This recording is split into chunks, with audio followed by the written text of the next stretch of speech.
This is Space Cat's Peace Turtles, the unofficial podcast for Fantasy Flight's Twilight Imperium. Episode 70. Hey, I get it. These episodes are not for everybody, but listen, we're packing it all into like one episode. So there you go. Tournament updates. Number 2. Music by Ben Prunty, featuring Matt Martins and Hunter Donaldson.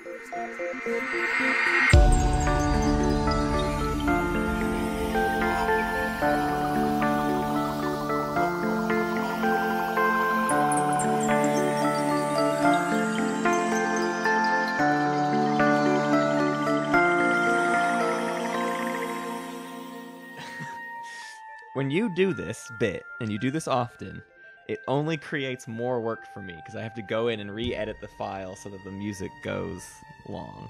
Yeah, I just need you to know that about this curse that you're putting on me. Yeah, I know, and it's you know what it is that when we first started doing the show, you would put in little flourishes like that all the time, and so now I just like try and force now you gotta to have find to a do flourish. them. Like, do you remember that time that I made a joke about Skrillex, and then at the very end, like you put a little Easter egg? That's like my favorite bit of the whole show. Yeah, that's that probably great. almost nobody listened to because everyone turns the podcast off when we fade out or whatever, or like during the rundown. It's like, yeah, okay, I'm done. I don't care about Twitter. Yeah. We already did extra. Did we just start the episode? No, we did. It feels like we just started the episode. You're kidding. No. We're already here in the episode. No, this is the pre-talk. That's really impressive. Oh my God, we didn't. Okay, so let's do it. We've got a lot of games to talk about today. Boy, howdy, 6 to be exact. We really, we took the prelims really slow at first, but we've really ratcheted up the pace. And what I feel like we have something kind of exciting to announce. As far as how much longer the prelims will be a thing. It's next week is the end of the prelims. Yeah. If all scheduling goes to plan, which so far it is. Let's go ahead and curse ourselves. But there's as of time of recording, there's only 2 open slots left, and I'm pretty confident that they'll get filled. And we'll have 5 games this coming weekend. Oh dear. Oh dear. But yeah, we just needed to burn through these prelims because otherwise we were going to be doing this until June. And that wasn't going to stand. Yeah. So the plan kind of going forward is this week we just got to catch you up on these games. I know these episodes, some people aren't like a fan of the catch-ups, but we're trying to get better at how we do them. So the goal with each of these, overviews of the episodes is to try to give you the idea of how the game was won. So it shouldn't just be like, this happened and then this happened, but like, what can we gain? Why are we doing this tournament in the first place? What knowledge can we gain about the game? Right. By kind of digging deep into these. Right, because if you want all the nitty-gritty details, that's why we're putting them up on YouTube. Exactly. So we're going to try and wrap these games like tight nuggets of wisdom. And just like kind of just what was the spiritual takeaway? Not necessarily an in-depth breakdown of a very specific thing that happened. That was, just for us. I wanted to ask you something. We'll throw a little audible at the beginning. I just wanted to pick your brain a little bit here at the top before we get into the specific games that we're going to talk about today. Matt, is there any, how are you feeling about moderating at this point? Because there's been so much evolution of it as we've been going. We're 13 games in. Okay, well... It's not Space Cat's Peace Turtles unless we're messing it up all the time and realizing that this is the way we should do it. Yeah, that's how we do it. That's how we roll, okay? So to get into this, I kind of want to say like what the game plan for like a bunch of future episodes is, because I think this is digging into that a bit, which is like next week episode, we will have finished the prelims. So next week we're going to cover a lot of stuff about like the overview of the prelims, not game to game, but like let's talk about just like everything about the prelims. We'll be essentially done with this map, right? Ooh, the prelims map, Slice of the Gash Slide, Darien Slice, all this stuff. We're putting that to rest next week. So we have to talk about those things. We need to talk about how those things played out for us. And we're also, just to tease it, next week we're going to talk about the semis map. I'm excited for that. Yeah, that's really going to be great to reveal the semis map. But so some stuff I want to save talking about too, like tournament-wide things. Sure. When the tournament is all said and done, we will do a big conversation about just like what's it like to run a tournament. But I do want to, I just want to get all that out of there to say why this answer is going to be so short. Right. Moderating is really tricky business. it's really hard to know what your place is as a moderator. Especially, there was actually a couple different conversations that have broken out on the Tabletop Simulator Discord. So not ours, but the other TI Discord. There's a rule channel that is just like the worst place in the universe, where munchkins and people go to argue with each other about things that shouldn't even be brought up. And it's fun to kind of lurk there, because sometimes you get good information, right? That these people are finding things that are like wiggle room in the rules, and sometimes it's annoying, and sometimes it's like, oh shoot, I don't know how I would rule it in that situation. And as us being moderators, I'm trying to pay more attention to that stuff to know which way things are supposed to be ruled. But in some instances, there's just not like a good answer, and you kind of have to. I'm understanding how professional sports refs feel when people are just like, bad call by the ref, right? No good. Right, I hate that. It's like, yep, I'm gonna do that. Sometimes right. I'm gonna make bad calls, and I'm starting to just learn to own that. That's like the main thing I feel about moderating at this point, is like just being okay with a call that doesn't feel right, but is like, I have to say something right now, because I can't sit here and wait, like look up a ruling for the next 15 minutes. Right. And yeah, there was a point in the tournament game, or the tournament arc, where I felt like that was our response, was like, oh, well, okay, everybody stop doing what you're doing for 15, 20 minutes. But a lot of the times it was, us finding a space like that where like it's actually just not clear, and it's not really like there's anything to find. There's not a rule, so we have to just decide a rule. We just have to be like, nope, this is the way it is now. Right. And hopefully it's that way for the rest of the tournament. But if we find a ruling later or whatever, we will change it. And sometimes, like, I don't know, the timing of why we're making the ruling can matter. I'm not saying the circumstances of the game, but I'm saying some rulings are in essence the same ruling, but they're not the exact same interaction, and you have to think about them differently. Yeah. So it's been really weird to be a moderator, because, and I've seen this argument, there was a recent Board Game Geek thread that was talking about what do I do if someone like forgets to fire their PDS? Am I obligated to tell them, hey, you should fire your PDS? And there was a lot of responses that were like, you are an absolute jerk if you don't point out to your opponent that they can fire their PDS at you. It is so rude. And I felt really weird about that, because as a moderator, I've been actively trying to avoid like specifically saying like, hey, Xcha, you do have a PDS in range. Are you going to fire it? That's not my job. Right. That's the player's jobs. And if one player sees it, but like really doesn't need to get his stuff fired at, and the other player's going to forget, like people make mistakes in this game. That's a huge part of why people win and lose. Yeah, it makes me want to try and put together the moderating Bible for TI, of just taking everything and being like, these are things that may happen, meaning that I am not required to alert you in any way about it, and I won't. And like, I think PDS is a good example, although I don't know for sure that PDS is a may. It is a step. But you do not have to fire PDS. That is a may. Right. Yeah. So because you don't have to, I feel like I'm playing for you a little bit if I'm bringing it up on your behalf.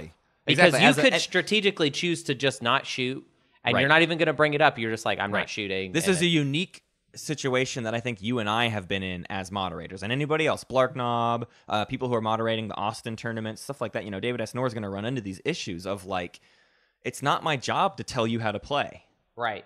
In a normal game, if I was one of your opponents, maybe it is my job to like try to be a fair player. Especially, I mean, the argument always comes up for if you're playing against new players. Obviously, you should tell new players about things, but in a tournament setting and in a setting where all the players are equally experienced, like you gotta be a little bit, I don't know. Yeah. Stricter. I here's something that I did not expect, that I should have anticipated, is that it gets, so moderating a game of TI, sure. Moderating a game of TTS, where maybe somebody's not familiar with how TTS works that well. Technical difficulties. Is pretty hard. Yeah. There was a call I had to make that it was really, really arduous to figure out what to do, because it was a player that had locked down their space dock on a planet that I was pretty sure they did not intend to do it. Right. But it was like I told everybody, like, press L to lock down, and then I felt like they pressed L, And But then didn't they were pay like, attention wait, to how where do their I thing move was. it now? Right. And then in their head, they were like, well, I'll figure it out at some point. And then it's like a round later, and they're like, how do I do this? And then they finally figured it out. But then it was like, yeah, what do I do? Because technically their space dock was on this other planet. Right. I ended up letting them do it, but yeah, we had a player who their fighter tokens, not the fighter plastic, but just the what would normally be a cardboard token, those weren't loading in properly. It would turn into like either a question mark or like a little white box thing. And he made one attack that was like way not in his favor because he didn't notice there were as many fighters as there were. It's like, what am I supposed to do in that situation as a moderate? Like that's just, it sucks. So I feel bad for any players who are getting the wrong end of any of those kinds of rulings, just because it's a weird space. TI was not really meant to be moderated. No. The rulebook is not designed in such a way where there's like a final decision for everything. It's a communal game. Yeah. And like we've seen multiple rulings from Dane that suggest this, right? His whole stance on showing action cards is there's nothing in the rules that says you can't. Which is a really specific way to word that, which is like, you do whatever you want. I don't care, buddy. Right. Your group should play TI how they want to play TI. The problem is we've taken this game and turned it into something it was never meant to be, which is like this huge communal agreement on everything that's supposed to take place. It's a really complicated mess. But Hunter, we still have 6 games to talk about. Let's do it. Let's get into it. Let's get the finer points of all of these games. Let's start with game 8. I wasn't in this, so you got to take the lead here. Right. Tell me about the gist of game 8. Yeah. So, well, first of all, I want to throw out everybody that was where they were and what they were doing. So we had Jim in Little and Tight playing as Arborek. We had Katie in Fast and Cultured playing Muat. What up? We had Big and Tight was Mike playing Necro. We had Darian Slice, which was Andrew playing as Yin. Yin made it into Darian Slice. Whoa. I've seen that a couple times now. We had Chemist playing as in Dangerous Diplo as Winu, another Winu, which was great. And we had Zany in Slice of the Gashly playing as Sardak. A lot of Sardak in general in the tournament that I did not expect. Yes. It was nice there being a Muat. I was very Muat excited and Fast about that. and Cultured too. Yeah. I mean, I was like all for seeing Muat in Slice of the Gashly. That's why we named it that. But the red and blue skip for Muat, like, it's not bad. It's pretty cool to imagine. I don't think we've seen the magic of Gravity Drive plus Prototype Warsun 2 for 4 movement Warsuns yet, but I can't wait to see it if it happens.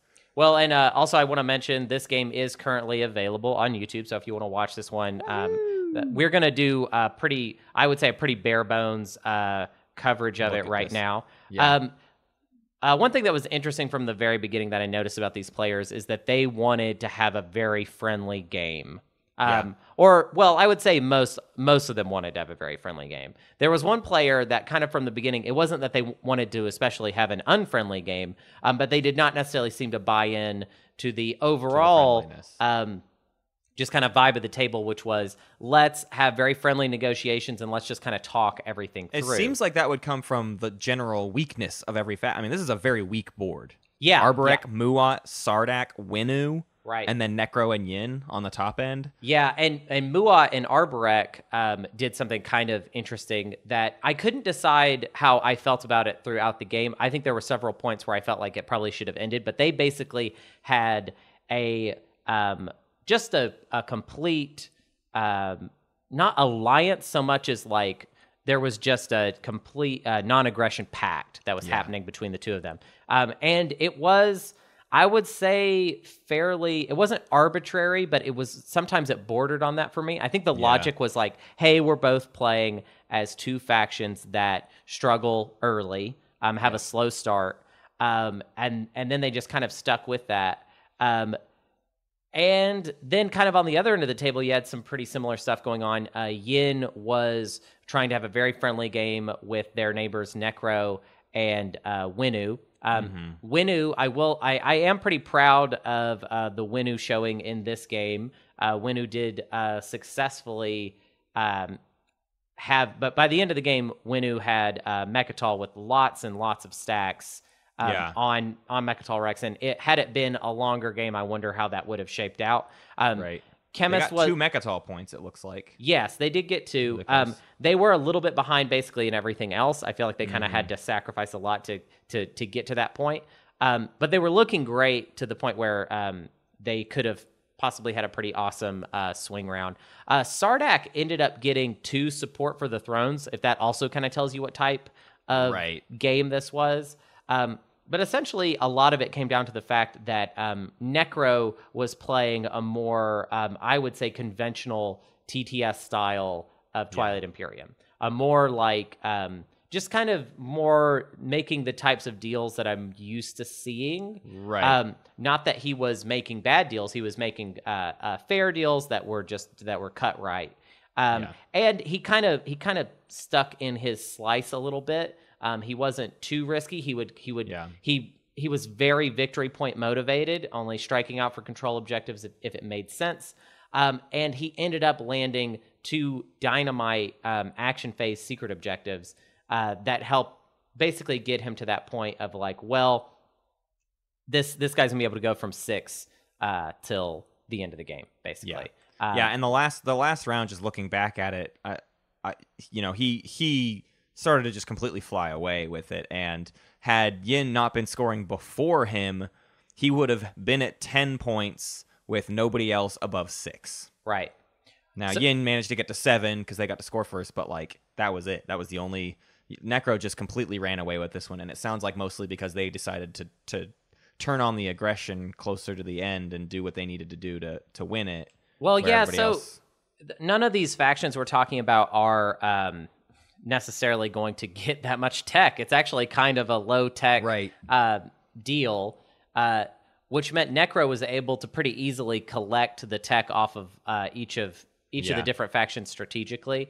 And the I believe it was the first, maybe the second stage 2 that came out was the 2 tech in all 4 colors, which for most of those factions was a really difficult gambit. But for Necro was very, very doable. Yeah. And honestly, to the point where it was one of those games where Necro saw their path going into the final round, and they were Speaker, and they didn't even take Imperial. It was about diplomacy, which actually they may have been public disgraced on Imperial, and that's why they took diplomacy. But regardless, they just kind of had it in the bag for a while. And it goes to show you that. And we've talked about this before, but there is a world of difference in 10 points in the 10-point game between 5 points and 6 points. It's huge. It's huge. Because you 5 cannot points, end you need the like game. an amazing round to do anything, but 6 points you can easily win with the right stuff. When you get to 6 points, that's when you get to that striking distance, which is odd that it kind of works that way. That TI is so oddly shaped that it's like once you clear that 5th point, it is very conceivable that if things go right, that you could end this game.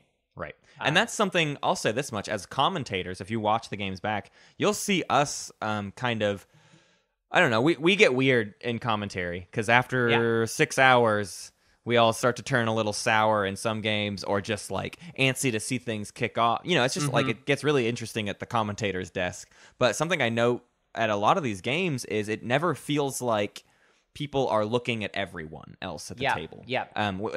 There have been multiple times where I think you and I and plenty of other players are very aware of that 6 point thing of if anybody's at 6 points, I need to look at what they've got going on. Right. If you're at 6 points and you take Imperial, okay, what's going on here? Let's count it all out right now. Let's figure out every single thing that could possibly happen. And I don't see players doing that. And maybe they're doing it silently to themselves, but I'm the kind of player, and you're definitely the kind of player who would be vocalizing that so that everyone turns their attention towards that person and away from whatever I might be doing. It's like all about like, he's at 6, he took Imperial, what's he got going on? Everybody look at them.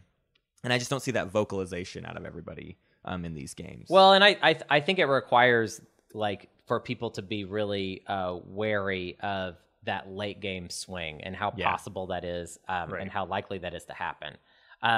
But yeah, I mean, there's a lot of really interesting and good play in this one. The negotiations went really deep. They were negotiating everything, and a lot of it was very good. I mean, people would come out ahead and stuff. It just felt like Necro Mike was just playing a different pace of game, and that ended up paying off a lot. Yeah. But I think this is kind of one of the only games where it was just a weird selection of factions. It was a weird slice of them, because I just think like Necro just kind of had like just some very advantage. Very natural advantages over a lot of these other factions. A good draft, basically. Good drafting on. Good drafting on. A decisive draft. Maybe not even good, but like a very decisive draft, and whoever's going to end up with Necro had a. Right, and he recognized the opportunity and was able to play with the right attitude in order. Like, I don't want this to sound like what I'm saying is that essentially all of the table were like super friends, and then Mike was just like a jerk. It wasn't like that. It was like Mike was playing. Mike wasn't doing anything arbitrarily as far as like just keeping everyone. He wasn't. Sweet. It sounds like he wasn't playing the meta as much. Everyone else was trying to be the friendly person. Sure. And sometimes people use that as the meta advantage. Hey, I'm such a good friend. Why would you do anything to hurt me? Whereas Necro's just like, I'm just going to play the game and get my points. And I'm going to make deals when it makes sense to make them. Yeah. Early on in this game, I feel like it was like round 2 or 3. There was like a trade. Somebody flipped trade, and just the way they were talking to each other, the way they were negotiating, how many deals they were making all around the table. I remember I said to Root, I was like, I don't know what's going to happen to these people in the late game. Yeah. And honestly, I feel like it ended before we could even see what that was going to be like. Really because if they had all been at 7, I have no idea, honestly. The kind of deals that it would have been made. Well, a lot of stuff would have fallen apart, and it would have been pretty, I feel like pretty rough, pretty bloody. Well, I want to tell you about Game 9. Yeah, tell me. In that one. I was doing Game 9 while you were doing Game 8.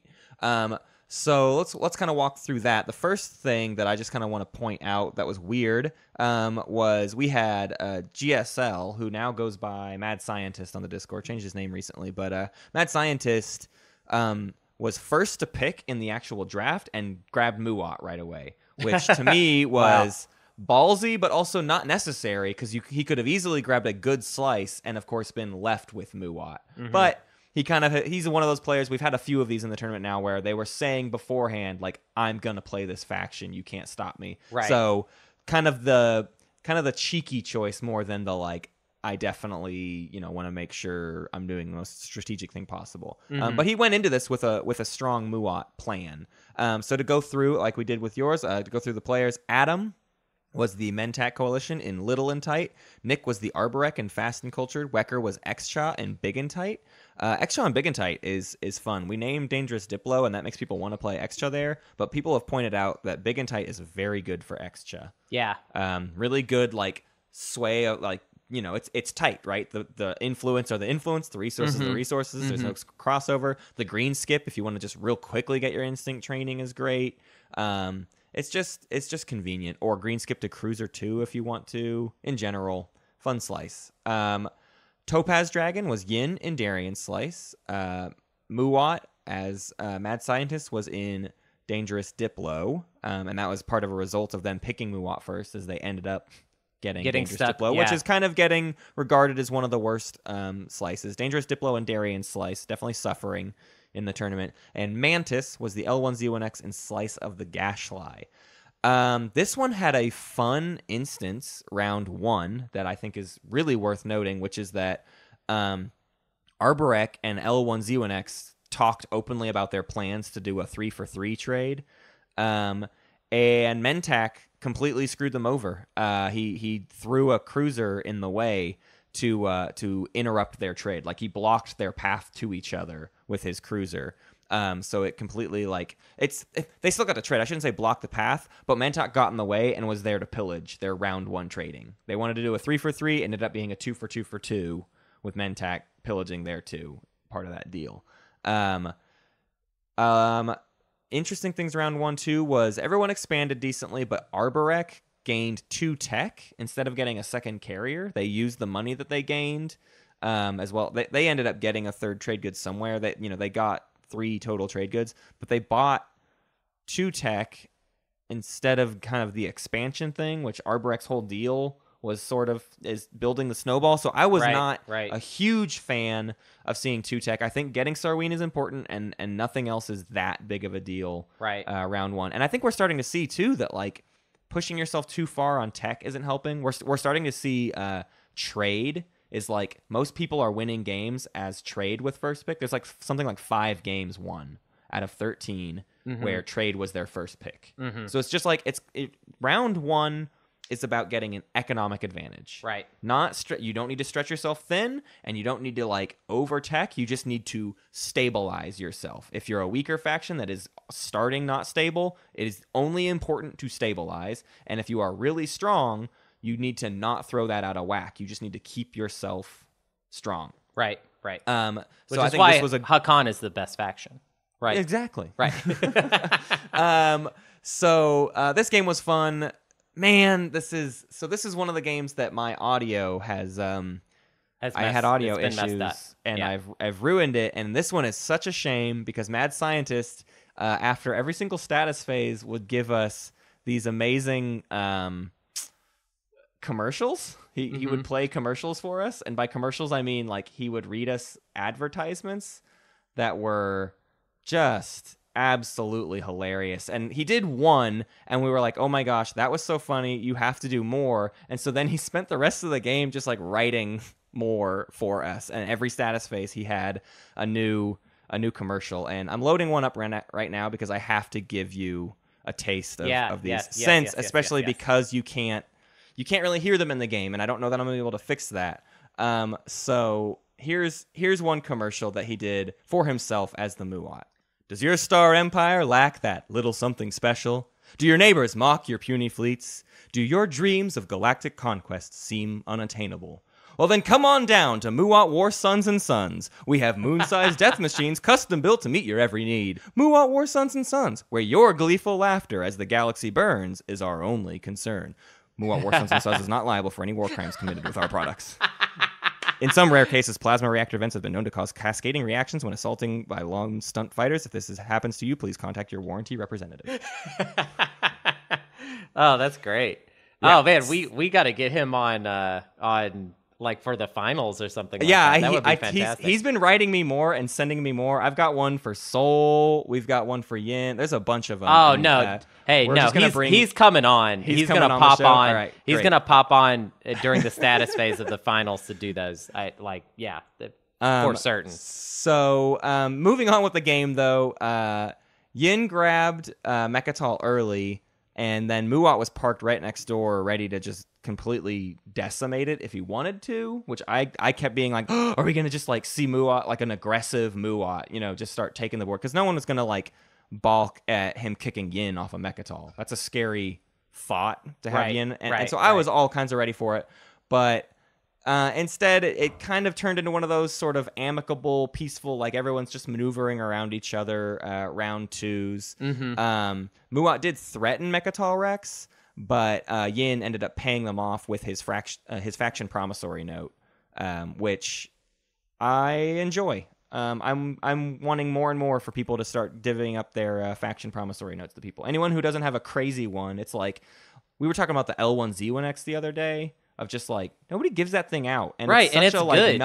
It's good, and it has nothing to do with L1Z1X. By the way, there's no reason why L1's power should be to give someone a strategy counter, but whatever. Sure, whatever. It's a great one, and I haven't seen it dealt to anybody. I feel like this whole tournament. Yeah, but and then there's further deals later where Muat gives their ceasefire over to Yin for a trade agreement and some votes during fleet regulations.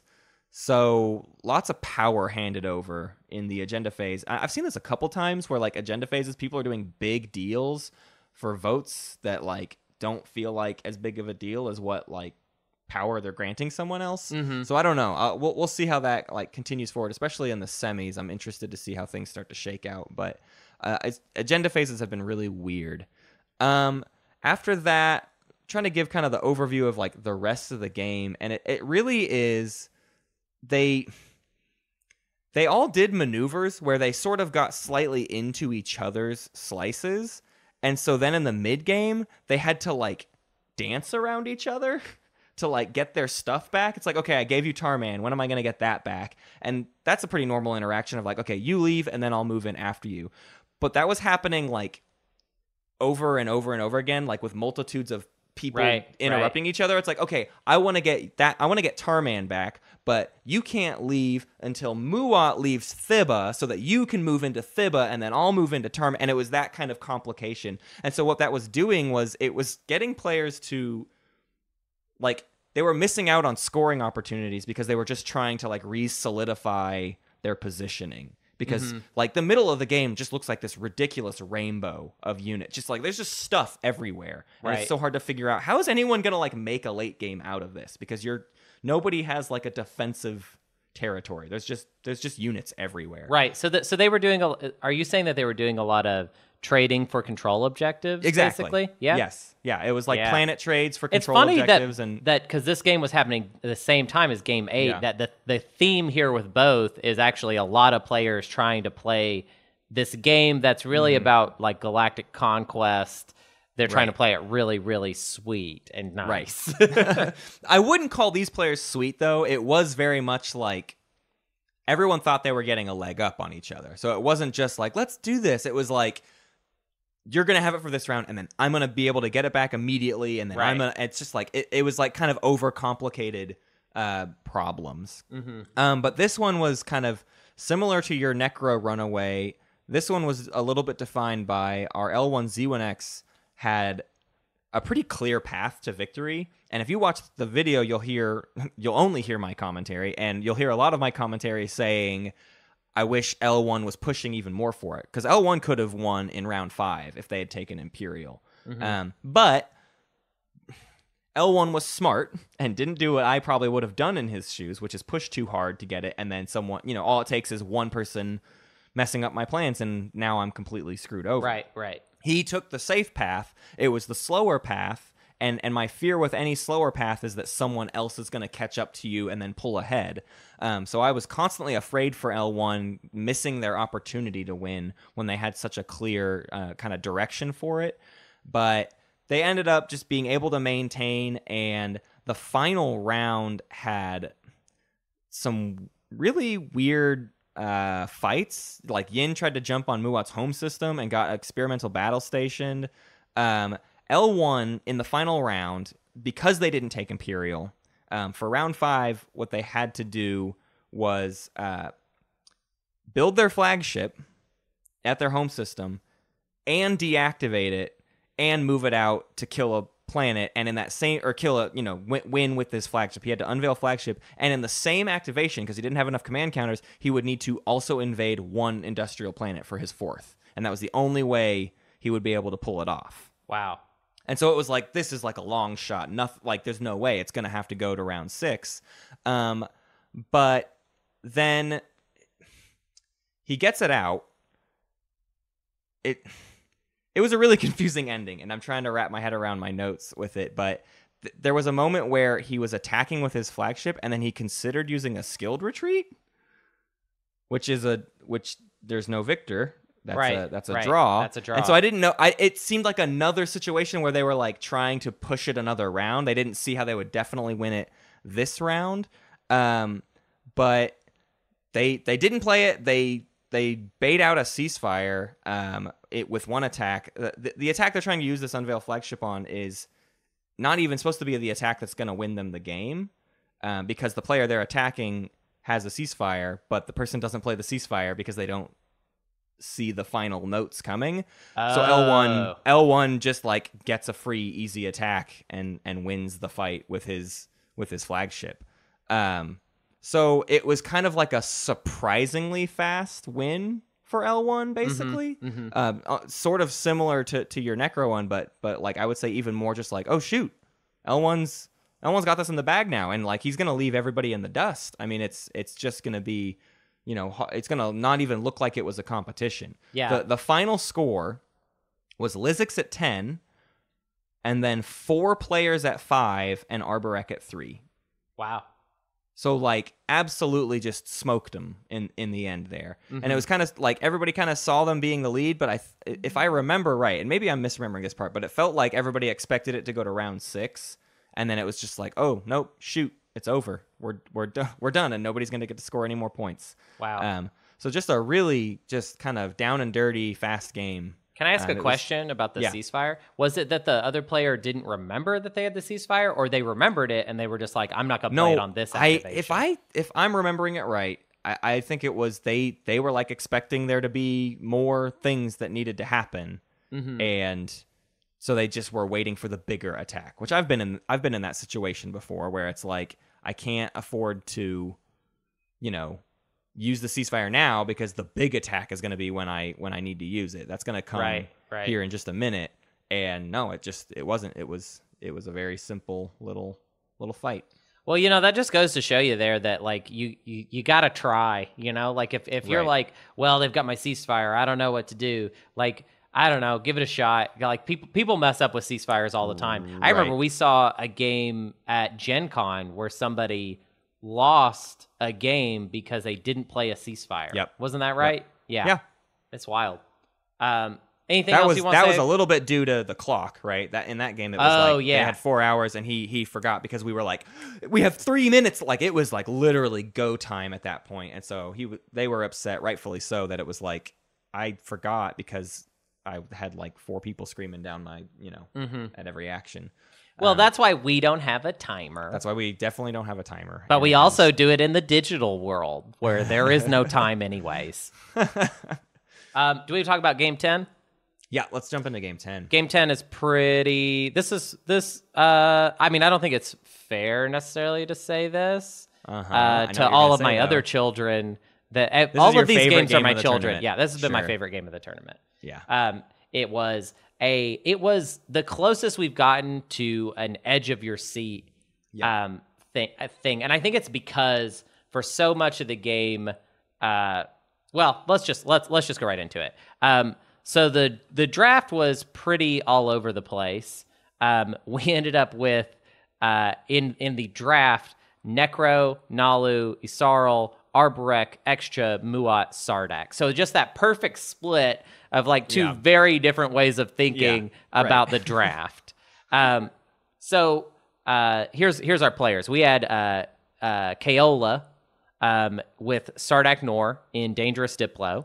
Mm-hmm. We had Jimbo V, Jim Bazirova playing as the Arborek in Slice of the Gashly. Who played as Arborek at Gen Con. Yeah. Very well. We were hotly anticipating Jimbov as Arborek. The next was Ryan playing as Necro in Little and Tight. And then we had, is it Schrader or Schroeder? You tell me. I wasn't in the game. Well, because I felt like we were all saying, I think we were all saying it differently every time. I'm sorry. I will totally accept some very meanly worded errata on the pronunciation of your name. But he was playing as Isarl in Fast and Cultured. We had Son of Leto playing as Extra in Big and Tight. Another Extra in Big and Tight. It was good. We had Paul, who we also saw at the Gen Con tournament, playing as Nalu, which he also played as Nalu at the Gen Con tournament. Very well, Nalu, yep. And he was in Darien Slice. The round one was pretty wild, and I wish I had like all of the specifics of it, because I remember even at round one being like, this is the best round one that we've seen. If you're gonna watch any game, I would say, and you're like hesitant to watch the entire game, pull up at least game 10 and watch the first like hour. Yeah. I even just skimmed through it before we started recording because I haven't seen this, like I wasn't in this game, but it is a really cool first hour. Like it's just crazy. So yeah, round one was just a lot of really solid play. I remember just feeling like at the beginning of it that everyone seemed to be very well versed and just they all just seemed really formidable. Yeah.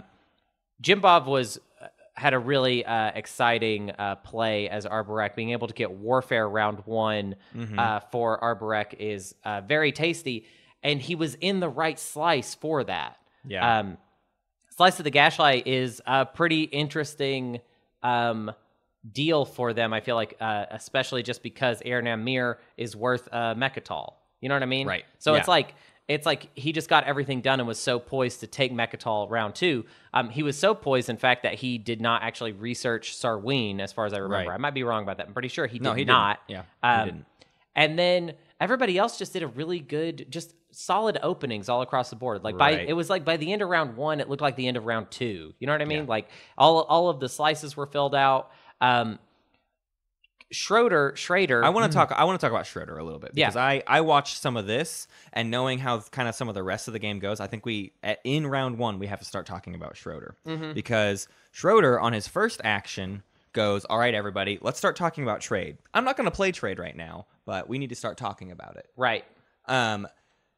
He organizes a situation where he needs Sardak to fly a cruiser through the empty beta wormhole into Xcha's Quan area, so that he can trade with Sardak. And then he's like, okay, and I know Xcha, you're probably not happy about me telling Sardak to come into your space, so let me offer you this deal. And then I also want to do a deal with Necro, my other neighbor, and hopefully we can maybe do some tech trading. You know, I can offer you up some cheap ships later. He's just like already talking to everybody, but in talking to everybody, he's saying, so you're gonna, and it's so funny to hear him word it this way because he's like trying to be a nice guy, but what he says is, so Xcha, you'll give me a 3-2 in my favor, and then Necro, you'll give me a 3-2 in my favor, and then Xcha, you're gonna give me a 4-3 in my favor.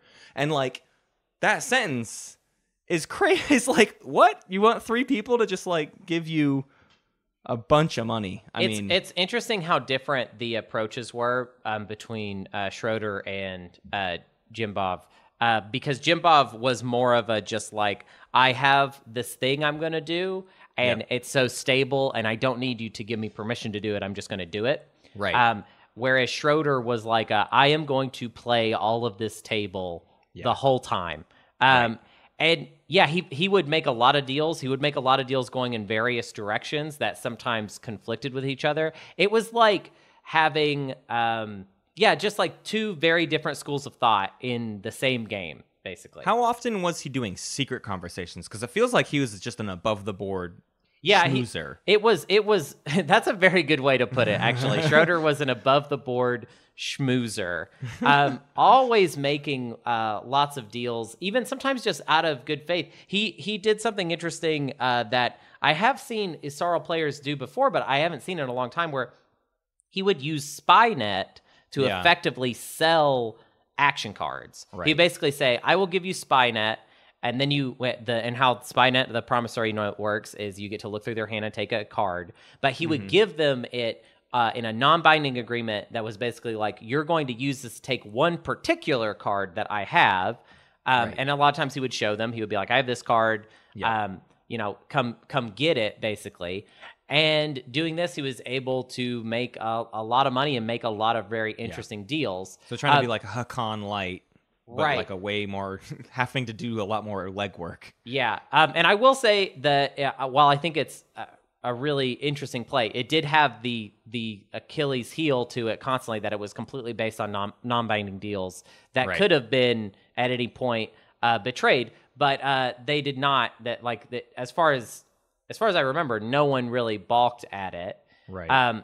So yeah, there was just a lot of really solid play across the board. But the mid game is pretty insane. Well, hang on. The one thing I want to throw out there too, is this whole big deal that got made round 1 totally with fell Sardak apart and Xcha. Because Sardak's cruiser did go into Xcha slice, and Xcha was very quickly just like, all right, well, that was fun, but I have 2 cruisers. I'm sending them. I'm killing the Sardak thing, and I'm renegotiating the deal. So right. I don't know what their final deal ended up being, but he very actively was like, Isarl, we need to talk again now, because obviously your deal is off, but we're gonna rework this. So putting muscle on him right away. And that was super cool. And I will say that kind of flavor kind of happened a lot, especially between Leto playing as Xcha and Schroeder in general. It felt like their styles kind of would butt heads in that way. Because Schroeder wanted to deal with everybody at the same time, and Leto was more about trying to get the upper hand or leverage, which I think is kind of more akin to, I would say that's kind of more how I play, because I don't generally approach the negotiating table unless I have some sort of leverage. Whereas Schroeder's way of playing was kind of reminded me too of Jensen a little bit. of like, I am going to deal with all of you all the time if I can. Right. And then on top of that, you have Jimbov playing a meticulous like Arbor Rec of just like, I'm going to take Mechatol Rex and I'm going to sit there and I'm going to take as many Mechatol Rex points as I possibly can.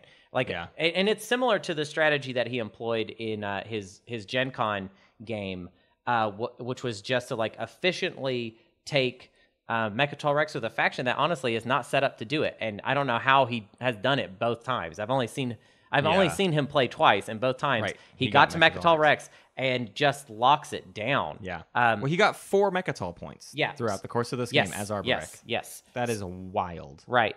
So that's counting the initial one, and then that's 3 times that he took Imperial.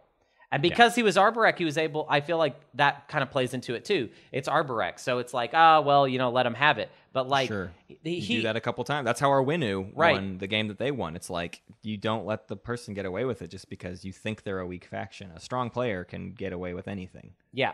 And he did leave his slice, I would say, pretty vulnerable. It was kind of be that classic, like, I've got my home system and I've got Mechatol Rex. And that's basically it. That's what I've got going on. At some point, he did lose his home system. But what's crazy is that things kind of went all over the place for Jim in the mid game, and then all of a sudden, this path opened up. And it's so crazy to think about. It's at about I don't know, like 6 hours into the game. Yep. There is this point where what Jim needs to win the game is 3 upgrades. Yes. He has 1 already. I don't even remember which one it was. And then he's going to get 1 this round, and he just needs to get 1 the next round, and then he's basically won the game.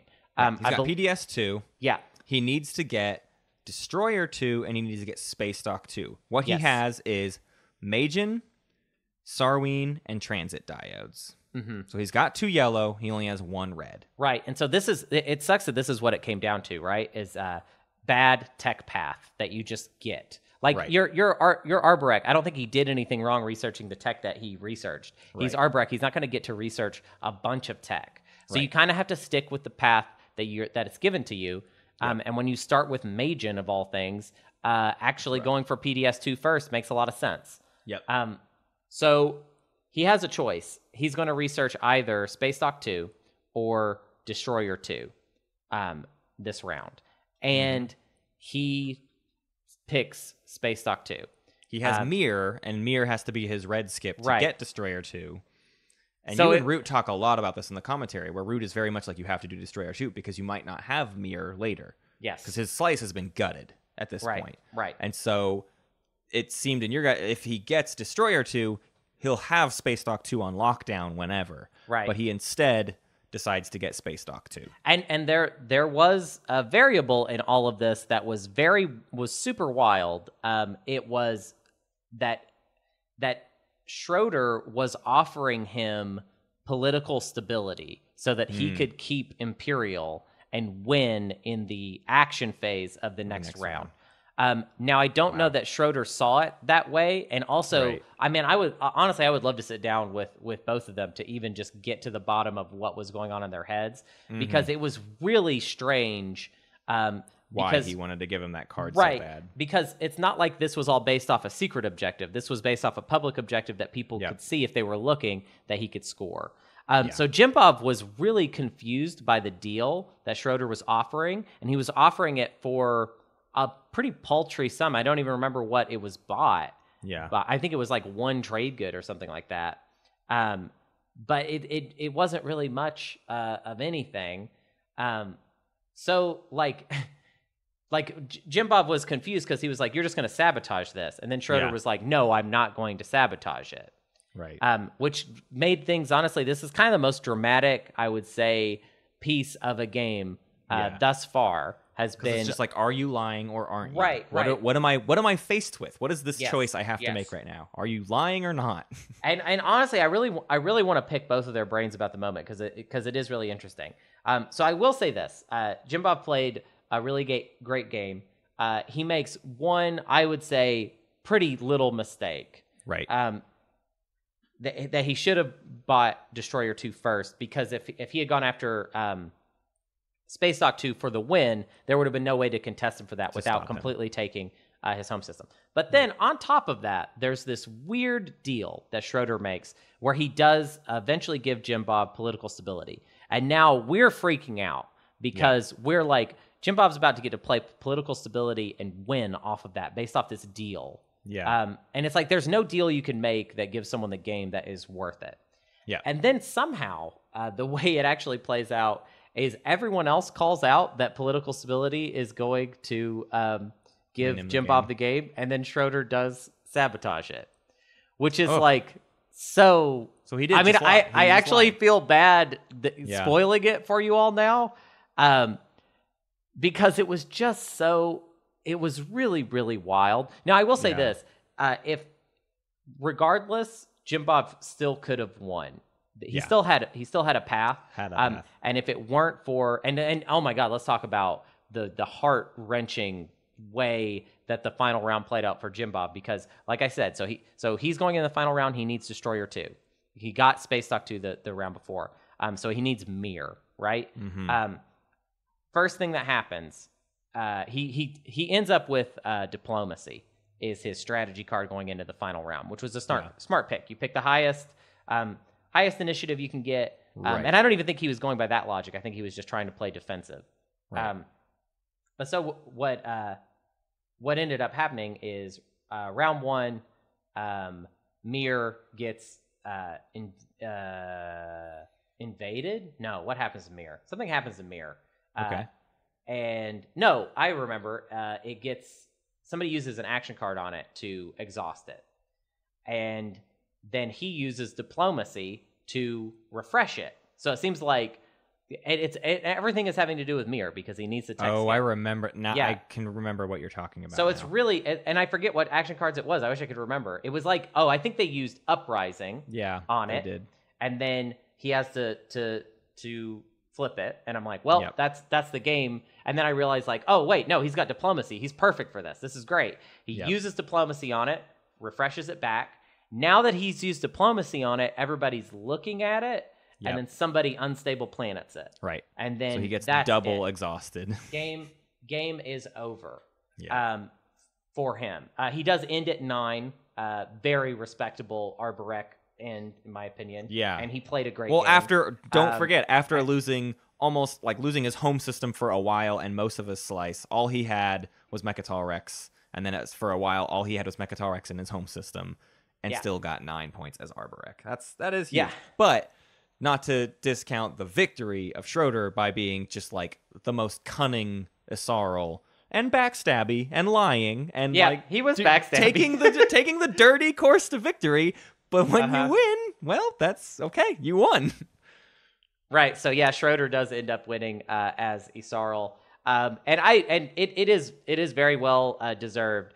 But you got to watch this one. There's just some characters in it, you know? Yeah. Like Schroeder being... It's one of the ones that I don't really want to watch more games than I've already watched, but it's hard for me to resist watching this one on my free time. What little I have left. and also, like, I don't know, there's an underdog thing happening here. I realize that in the end, I'm telling you that Schroeder won, but we pretty much solely talked about Jim Bob's Arborek play. Yeah. And it's just because you can't help but root for underdog, you can't help. I'm rooting for every Muwat in the tournament. Like, I just am. Especially if they're in Fast and Cultured or Slice of the Gashly. It's like, I'm rooting for you. I can't wait. to see how this goes. And then most of the time they crash and burn because it's a bad faction. But but sometimes it goes really awesome. Hey, let's not forget speaking of our a really awesome Winu. Muwat. Yeah. Let's talk about Game 11. Yeah, let's do it. Game 11 allowed in a SAR. Always scary to see a SAR in a game. And also allowed in Arborek and Muwat into the nomination process. Our final factions were RJ in Fast and Cultured as Muwat. Love Muwat in Fast and Cultured. Alex in Big and Tight as the L1Z1X. Fabian as the Yin and Darien Slice. Rob as Sar in Dangerous Diplo, Evan as Ghost in Slice of the Gashly, and Seth in Little and Tight as Isarl. This is like my favorite makeup of factions that fit their slice really well. Mm-hmm. Muon and Fast and Cultured, obviously great.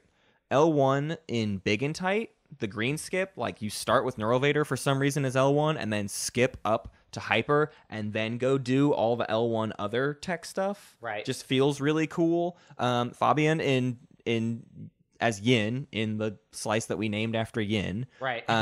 SAR makes the most sense because it's first pick SAR. So where are you gonna end up? You're gonna end up in Dangerous Diplo, and you don't really care. You're just gonna move on through it. Yeah, doesn't matter. I've been so excited every time we see a Ghosts have even the option to get Slice of the Gashly because I want to see a War Sun Ghosts very badly. And this is our first game with a Yssaril not in Dangerous Diplo, and it's the 6th time they've been played. Last game we had an Yssaril not in Dangerous Diplo. Were these two played at the same time? Because I think that's the point. These two games were played at the same time, and in the same day, our Yssarils got in different spots. So that's true. So I was very excited in my game to see Yssaril not in DD. Right.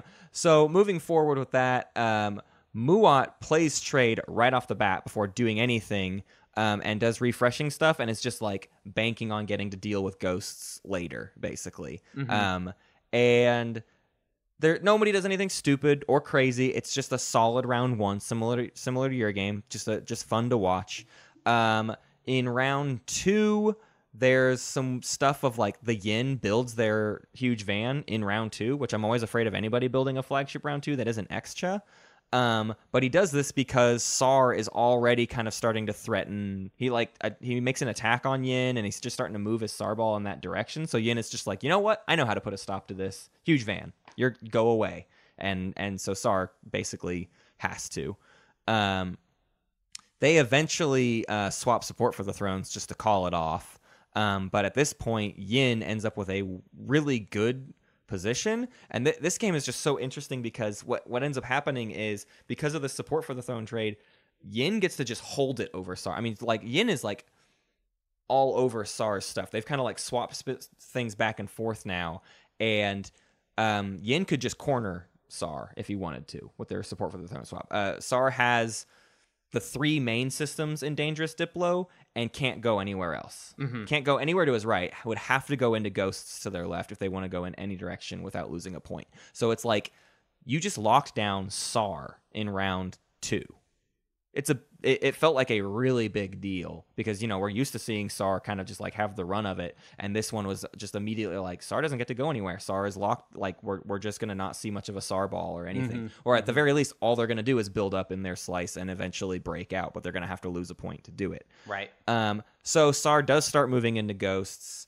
We see Muat get lots of money. Muat takes trade, I think, 2 times within the first 3 rounds, and is stockpiling all of it. Similarly, L1 is stockpiling a lot. I actually would want to watch this one back because when we get to like round 3 or not 3, but like 4 or 5, L1 has so much money, and I don't even understand where he got it all from. He just was like constantly trading little by little and never spending any trade goods because in the late game, Muat and L1 just had these huge stacks of cash, and I kept expecting Muat to spend their money on a second War Sun, and I talked to him after the game, and he said he kept expecting to himself as well, and he kept expecting to get Gravity Drive, but little things kept getting in the way, and honestly, that's what helped make his game even better, is going into the late game, basically, like, Muat keeps opening up all these nice opportunities and is never getting threatened by anybody. And like going into round 5, Muat and L1 are in incredibly strong positions, and there's like a really good chance that Muat can win the game in Fast and Cultured because of the stockpile. Yin starts getting weakened. The whole SAR back and forth has kind of ended up costing them a lot. Yin gets into a position where they basically stop being able to score any public objectives. They lose so many ships and just too many they had really bad rolls, if I remember right. Just like a bunch of unlucky combats. So that helps L1 in a major way because L1 is their neighbor. So L1 sets up a really huge 6-point swing in round 5, but doesn't really... It's the same situation as my last L1 game, which is I see that they could have a huge swing and they just take the kind of like minor the slower swing. route. The safer but slower route. But if they had taken the fast route, it like would have been almost a victory for them. Now that being said, we'll get there. But they end up they need to unveil their flagship, and for some reason in round 5 they just go park their flagship in the empty asteroid field between them and Muwat, which was like really upsetting to me because they could have just gotten the point. But it's one of those situations where like they're just going to try to get the action phase point next round instead of scoring it too fast and then looking like they're in the lead. But this was one of those games where I'm like, the lead isn't going to be what kills you this game. Your home system looks fine. No, like, I just didn't see a world where they were going to become such a target that it ruined their chances to win, because all the stuff coming up was spending objectives. Right, and they had a bankroll. They were going to be fine. So they take the slow route. They spend 5 trade goods. They could have done the 2-pointer. So they could have unveiled their flagship and scored a 2-point stage 2. Instead, they didn't do any secrets and only got a stage 1 objective. So they had to go into round 6. And what that ended up doing is now Muwat has just as much of a chance, because Muwat gets Imperial, and the whole round it's just looking at how L1 versus Muwat is going to play out. Now, that being said, Muwat had a really big long shot. But again, it's Muwat. I was super rooting for Muwat in Fast and Cultured. They needed to take and hold the beta wormhole, hold the alpha wormhole, hold their home, and that's how they would win. What sucked was for Muwat, they misread their secret objective the round before to have ships in an alpha and a beta wormhole. They tried to claim it, and they only had ships in an alpha wormhole because they just didn't. They just like brain farted and didn't pay attention to it. So now everyone knows they need to be in the beta wormhole, and they have to get there and keep it there. So it's just like a really awkward predicament for them versus L1, who just needs to research. They needed to have 3. It was a funny dynamic actually between the two of them, because they could either get 2 unit upgrades, but then that path needed them to also win a fight with their flagship still. And just do a lot of things. It was really tricky. But instead, what they chose to do, which was the smarter play, was they researched a bunch of blue tech to have all 4 in one color, which was their secret objective. And then they still needed to win a fight with their flagship and bank all their 16 influence for that point instead. The 16 influence was a little bit harder to bank, but it gave them the room to do the other objectives, which is why it ended up being like the smarter play than the... They basically had 2 options to win the game, and one of them was just barely more solid. So it came out to be an L1 victory, just off the cuff of a Muwat.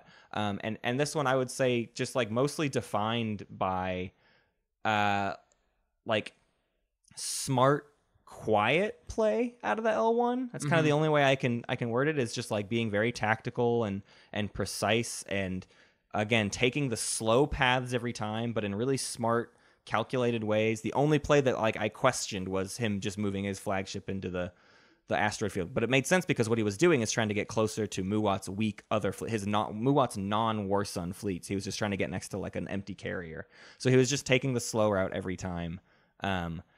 Another thing of note was we had a really great player. When I get this game up, or when Root gets this game up, whoever it is, I forget who recorded it. We had a player named Fabian who just has such a soothing accent and was like a schmoozer and kind of a deal maker, but in like a nice way. But also not like, he would say that he would break deals constantly, but in a way where you're like, nah, all right, well that's fine. I forgive you. It's not a big deal. Whatever. Like he would be openly admit to like, yes, that was the case before, but I'm sorry, things have changed, and I'll no longer be able to hold my end of that deal. Sorry, cheers. All right, thank you, bye. All right. And you're just like, oh, okay, I guess I just got screwed over, but thank you. That's awesome. Yeah, that also I wanted to ask, was this our first faction repeat victory, or am I wrong? What was the first one? I think Necro was our first. Oh, yeah, I think you're right. Yeah. Necro was the first, but this is the second repeat. Yes, this is our second L1 win, which is the second time any faction has won 2 games. Which is crazy. Yeah. So. Very, very high diversity. So Hunter, run me through game 12. We've got 2 more to go. Yeah, game 12. Game 12 was super fun. One of the more interesting ones, I would say. So we had Revel Doubt playing as Sardak in Fast and Cultured. We had Madman Quail playing as Mentak in Big and Tight. We had Zap playing as L1Z1X in Darien Slice. We had Overmind playing Excha in Dangerous Diplo. We have Dev playing as Yin in Slice of the Gashly, and we had Unaligned Magi playing as Necro in Little and Tight. I was sad to not be in this one because Unaligned Magi talks a big game with Necrovirus. Uh-huh. He's very open with there being his favorite faction, and like he's got a game plan with them. So I this is the other game I kind of want to watch. Yeah, I mean, I would definitely say this one is up there for me. It was a very interesting game. I would say the main thing to note at the beginning, just right off the bat, is Magi takes trade for the first 4 rounds in a row. 4 rounds of trade. Which is, I mean, it's like it's interesting because it made me realize some stuff about Necro, honestly. Because what I realized is that Necro, if they're planning everything out right, they can get ahead in like every single economy of the game. Right. If you're being smart about when you're choosing to attack people, you're getting tech faster and for less money if you're doing it right. Than anybody else. Yeah, than anybody else. You have a command counter advantage in that there are 2 strategy cards that you can use in order to get command counter. So you're ahead in that economy as well. And if you take trade the first 4 rounds, you kind of just get ahead in all the numbers in the game. You just have every number bigger than everybody else. Yeah, the numbers were just kind of bigger than everybody else's numbers, you know? Plastic. Trade goods. Yeah. I have a big question. What happened after Magi took trade 4 times in a row and had a huge stockpile of trade goods? What did the Necrovirus do? So you did hear me when I said Mentak was in the game. I did hear you. What's important about that? I don't understand. So what's important about that is that he was able to get mirror computing. Good. Yeah. So it was Necro with Super Dread 2 that they had gotten off L1, and then mirror computing, which was, in a lot of ways, the second he picked it up, I was just kind of like, well, that's the game. That's kind of the game.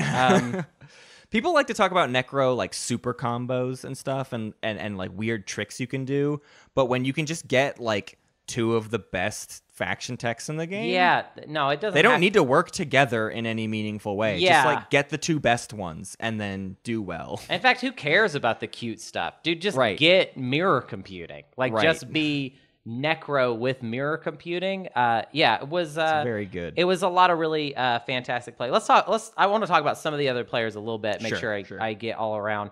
Madman Quail actually also had a really good game as Mentak. He was doing a very, very good job. This is going to sound like a weird compliment, but I don't know. You just had to be there. He did a very good job of remembering to pillage people, which kind of sounds like I'm just saying like, oh, that boy's got a good memory on him. No. What I mean is that there were so many times that Madman Quail would do just the most Mentak thing, which would be to just sit and listen to some people really negotiate for a long time, having like what was maybe even a little bit of a petty discussion about one trade good. And then they would resolve that deal, and Mentak would just be like, all right, and I'll go ahead and take that trade good now. He was very good at that, and did a very good job of amassing a lot of trade goods himself, in spite of the fact that obviously he did not get any early game trade. Yeah. But yeah, did a really good job of pillaging frequently, having a lot of adjacency, and also just accruing those trade goods and kind of hoarding them the way that you were talking about in that last game. That people were hoarding them. He did do something really wild early game. His neighbor was L1 in Darien Slice. And if you have the map just perfectly memorized in your head, like I expect you all do at this point, you would remember that there's a gravity rift in the equidistant spot between those 2. So L1, their plan clearly early on was like going to get to Mechatol, going to be a Mechatol L1 play. That's what they were going for. They had Dreadnoughts sitting on, what is it, Thibba or Welland? I forget which one. Welland. Yeah, Welland, right south of Mechatol. So in the in-between, what is that space? I don't even remember. It doesn't matter. The point is it was empty, and it had a space dock there. Arnor Lore? Arnor Lore. Good job, Matt. Thank you. So it's empty, and there's a space dock. And in that moment, when it was empty, after L1 had fully committed to like, I'm going for Mechatol, Mentak rifted, and this is like round 2 they rifted. Yeah. And made it through and destroyed one of L1's space docks. Yeah. And took 2 planets from L1, and it's effectively split the L1 very early. In half, yeah, and L1 only really had the fleet that was going for Mechatol. Right. So that was rough. Did L1 continue forward with Mechatol, or did they have to completely turn around? Well, I think they were having to make a really tough call early on, which is like, what do I do? Do I turn around and rebuild my slice, or do I commit? They chose to commit, but were not able to lock down any Mechatol Rex points before having to give it up, which is rough. I don't know. You never want to see that. Right. They did eventually get their slice back online, and they kind of started to make a little bit of the comeback. I believe they were like sort of in the pack. I think they were just shy of like all the tied for second place people. Okay. But yeah, their game in a lot of ways changed a lot after that. Next, I want to talk about Extra. Extra's strategy was to play a pretty standard defensive Extra, build the flagship, get PDS. However, I feel like they made one kind of, I don't know. It depends on how they thought about it, but they did not have PDS2 for the longest time. So the flagship was kind of the only defensive option that they had. They had done a lot of really solid. They were a very friendly player and tried to keep things pretty even keeled, and made a lot of. They did make some swapping planet type deals, and they were actually able to expand a lot of territory, but they weren't able to keep it or really threaten too much. They did pull a late game play of moving the flagship into the nebula, which is always really juicy, which is another thing that was rough for L1. L1 had a rough go of it. Yeah. You've got Extra on one side, so it's like, well, not really getting a lot of headway going there. And then Mentak successfully gutting you halfway through. It was rough. It was rough. It's really rough. But yeah, Extra overall played very defensive. I would say played a little too defensive. I think that flagship really does thing is what it sounds like. They it's did just that. Like they standard, did the Extra thing. You're never gonna touch my stuff, but I never went and got stuff that I needed either. You really got to get that the space cannon really does need to have Mechatol Rex in its crosshairs. Otherwise, it's like it kind of feels like, well, how much good is this really doing me? But I will say this, like, I mean, if they had to deal with Extra late game, it would have been nigh impossible. But that's Extra. Yin had a very juicy game. Yin was playing in Slice of the Gaslight, and they spread themselves very thin as far as ships go, but they were making the most out of indoctrination. They got plenty of Mechatol Rex points. They were kind of basically the way Mechatol Rex played out in this game was that Sardak grabbed it early, lost it pretty quickly. L1 lived there for a lot of the mid game, but was not able to get the points together. Eventually had to abandon it, and then Yin jumped down. Yin, however, that all being said, they were able to score a lot of points, and there was a portion of the game where it felt like Yin was going to win. But they did not have the ships to protect themselves. That basically keeps happening with Yin. Yeah, I feel like they're not building the ships whenever that opportunity is. Did they build the Van Hog? Never. Okay. See, that to me, that's usually the Achilles heel of a Yin. You spend one round building the Van Hog instead of any other ships to get your ground forces places. Right. And it's the same problem as the Extra. It's just way too defensive. So to hear that he didn't do it, that even more sucks. But I feel like in most of the games I've seen the Yin end up with no ships in the late game. It's because the only ship they have on the board is the Van Hog because they spent all their money on it. I want to be a faithful witness to Dev's play right now, because I will say that they played very well, considering that they had the in my opinion worst dice luck that I've seen in the tournament thus far. It was ridiculous. I mean, like, if we could comb through it and just have like a miss counter of times that he rolled dice and missed, I mean, it was insane. And everybody we talked about it a lot while the game was going, and it was really crazy. But it was insane that they were able to get as much done with how bad a lot of the game went for Yin. Yin's home system was blockaded for a large portion of the game. I would say like the second half, it was blockaded by Unaligned Magi, Necro. So I'm trying to avoid talking about Necro at this point. I want to try and get everything in with everybody else. But Necro is a player in this story. And all you really need to know is that Necro moved in on the home system while it was vulnerable, when there wasn't enough fleet there, and effectively locked Yin out of basically having many options going on into the late game. Yin had done so well on the ground, though, that he was still a threat. And actually, they spent a lot of the late game trying to figure out if Yin could accomplish a secret objective, because if they could, they would have won. Wow. I knew, of course, that he couldn't do it in the current board state. Yeah. But man, you're going to hear about how Game 13 was so similar, but keep going. Right. So last person I want to check in with before I talk about Magi's Necro play more is Sardak Nor. Sardak Nor went with a very specific logic, which was to kind of double down on fighter screens. I believe he got fighter 2, he got infantry 2, I believe, by the end of it, which we're generally a fan of. Yes. Statistical he did advantage a lot of things in the fighter screens. Yes, math wise, he was so right. But the problem is that his neighbor was Necro in Little and Tight. I always get those mixed around. I wonder why. Yeah. What could it be? And he was able to get the first Mechatol point, which is worthwhile. But I think he was so into having Carrier 2 and having lots of fighters that I felt like that wasn't really the way this game was going to shake out. Necro was really a force that needed to be dealt with. He was so ahead, just numbers-wise, with plastic. And it was good plastic. It was Dreadnought 2s, you know? They had that capacity too, and they were making a lot of effectiveness out of it. And also, one thing that Sardak, I feel like, could have done was gummed up the works a little bit with their fighter 2s that never really panned out. In fact, so let's just go ahead and start talking about Necro, because basically what happened was Necro was able, because of how it didn't feel like Necro had this huge fleet, but they had lots of ships in every system. Basically, they had taken planets from both of their neighbors. They were literally blockading one of their neighbors' space docks. And then in Sardak's slice, they had taken a lot of the planets.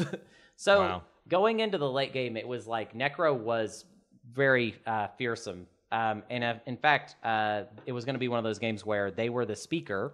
They were going into the final round, and if they could get Imperial, it would end on their first turn. I don't even remember the objective that they needed to accomplish, but it was like already accomplished. It was like the unit upgrades won or something like that. So it was just done. It was done.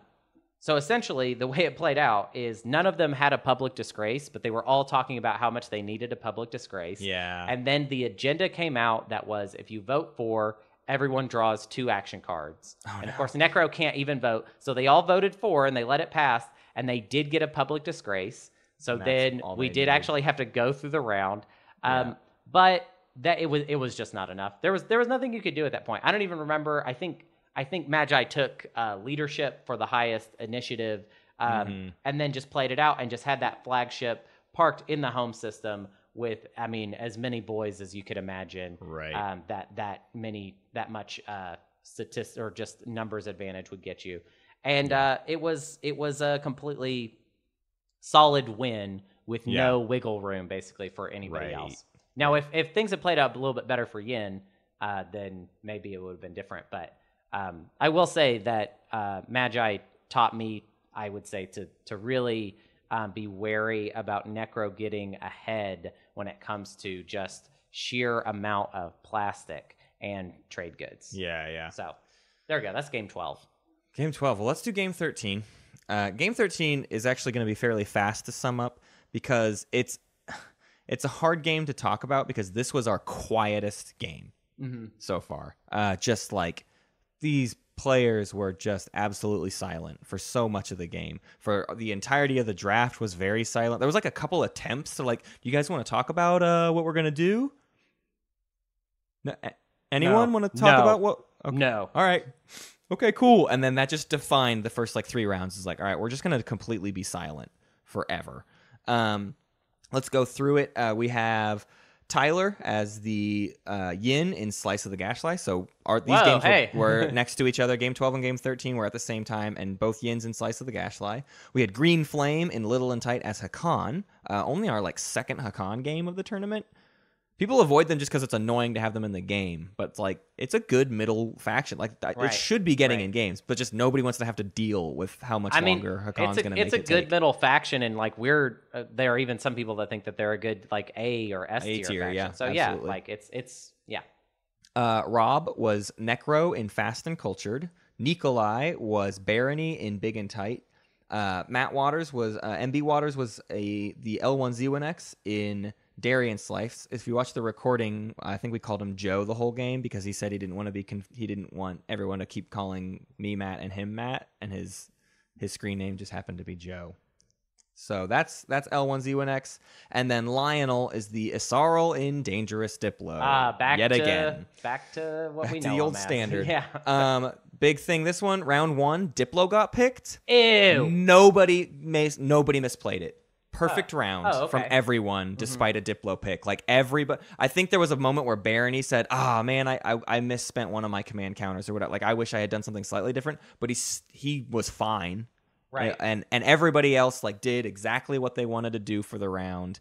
It was like a seamless Diplo round 1. But it was very quiet, and everyone's there's a lot of trading. Like when people talk, they're getting business done in this game. It's just like, okay, let's all... Lots of everyone's getting replenished. Lots of like, you'll owe me 1 trade good in the agenda phase, which people made true. Like, it's just like everything was working, and everyone filled out their slices, and they were all just basically playing pretty efficient. There was a weird situation where the Yin Brotherhood wanted to take Abyss Freya from Hakan. I think the end goal was to have 4 hazardous planets because one of the early agendas was 4 of the same trait. He made a deal with Hakan. I don't even know like what was swapped between them, but Hakan let him take Abyss Freya from his Little and Tight slice, which Little and Tight Abyss Freya is like all of the resources of that slice. It's Hakan, right? So you're in your head, you're kind of like, well, I can make my money elsewhere. But still, he completely gave up Abyss Freya with the agreement that Yin would like leave the next round or whatever. And very early on, Yin and Necro did a support for the throne swap. So everybody's kind of crawling ahead, kind of at the same pace. Really fun thing that happened, though, is the Isarl tribes got Minister of Commerce, and the round after they got it, they had just so happened to have just sent like a ship just way over through a wormhole to the other side of the map. So the first time they took trade immediately, and they got 5 trade goods off of Minister of Commerce. Wow. And then did a lot of trading. They ended up getting trade the next round too. So Isarl made like so much money. They made 18 trade goods in 2 rounds. Dang. Just off of Minister of Commerce, taking trade, and making like good deals. It was amazing. Hakan was also stockpiling a lot. Hakan was interesting in this game because this was a quiet game. He was not getting in on stuff. He was not offering up action cards that often. He wasn't even like trying to maneuver deals. Half the time I feel like people just came to him with a deal, and he was like, oh, okay, yeah, I'll do that. There were multiple rounds where trade would get played. He wouldn't get rid of a single commodity, and he would find a way to sell the commodities off later. I think there was one time where he had like 4 commodities sitting on his sheet when trade got played the next time. Like he just was not trading that much, but people were coming to him anyways because he's a con. Right. So he was still sitting on a decent bankroll. Hakan takes Mechatol Rex and scores 2 points off of it. So has Imperial and gets the point for taking Mechatol. Nice. By the mid game, Hakan only had 1 objective scored and was tied for the lead at like 4 or 5 points or whatever. Oh, you'd love to see that. You love it because it's just like, oh, I have all the room in the world to do whatever I want. He was still kind of in the situation of like, when am I going to get Abyss Freya back? But like, I have plenty of options for points going forward. You know, one Imperial play and he could just like have a huge swing or whatever. What I really hated to see, Isarl made this huge bankroll and built his flagship twice. He built his flagship once, sent it into a kind of ill-advised attack and lost it, and then immediately rebuilt it. So out of the 18 trade goods that he made, he spent 16 of them on his flagship. Oh, bummer. Which was really sad. I would have loved to have seen him be able to do more with those trade goods and bank them for the late game, which I think could have actually done a lot for his late game. He even still had a lot of trade goods in like the final round. But what we were slowly gearing up to was a first stage 2 public objective that was, nigh unscorable. It was 11 planets outside your home system. So then it all came down to what's the second stage 2 going to be, and that was 16 resources.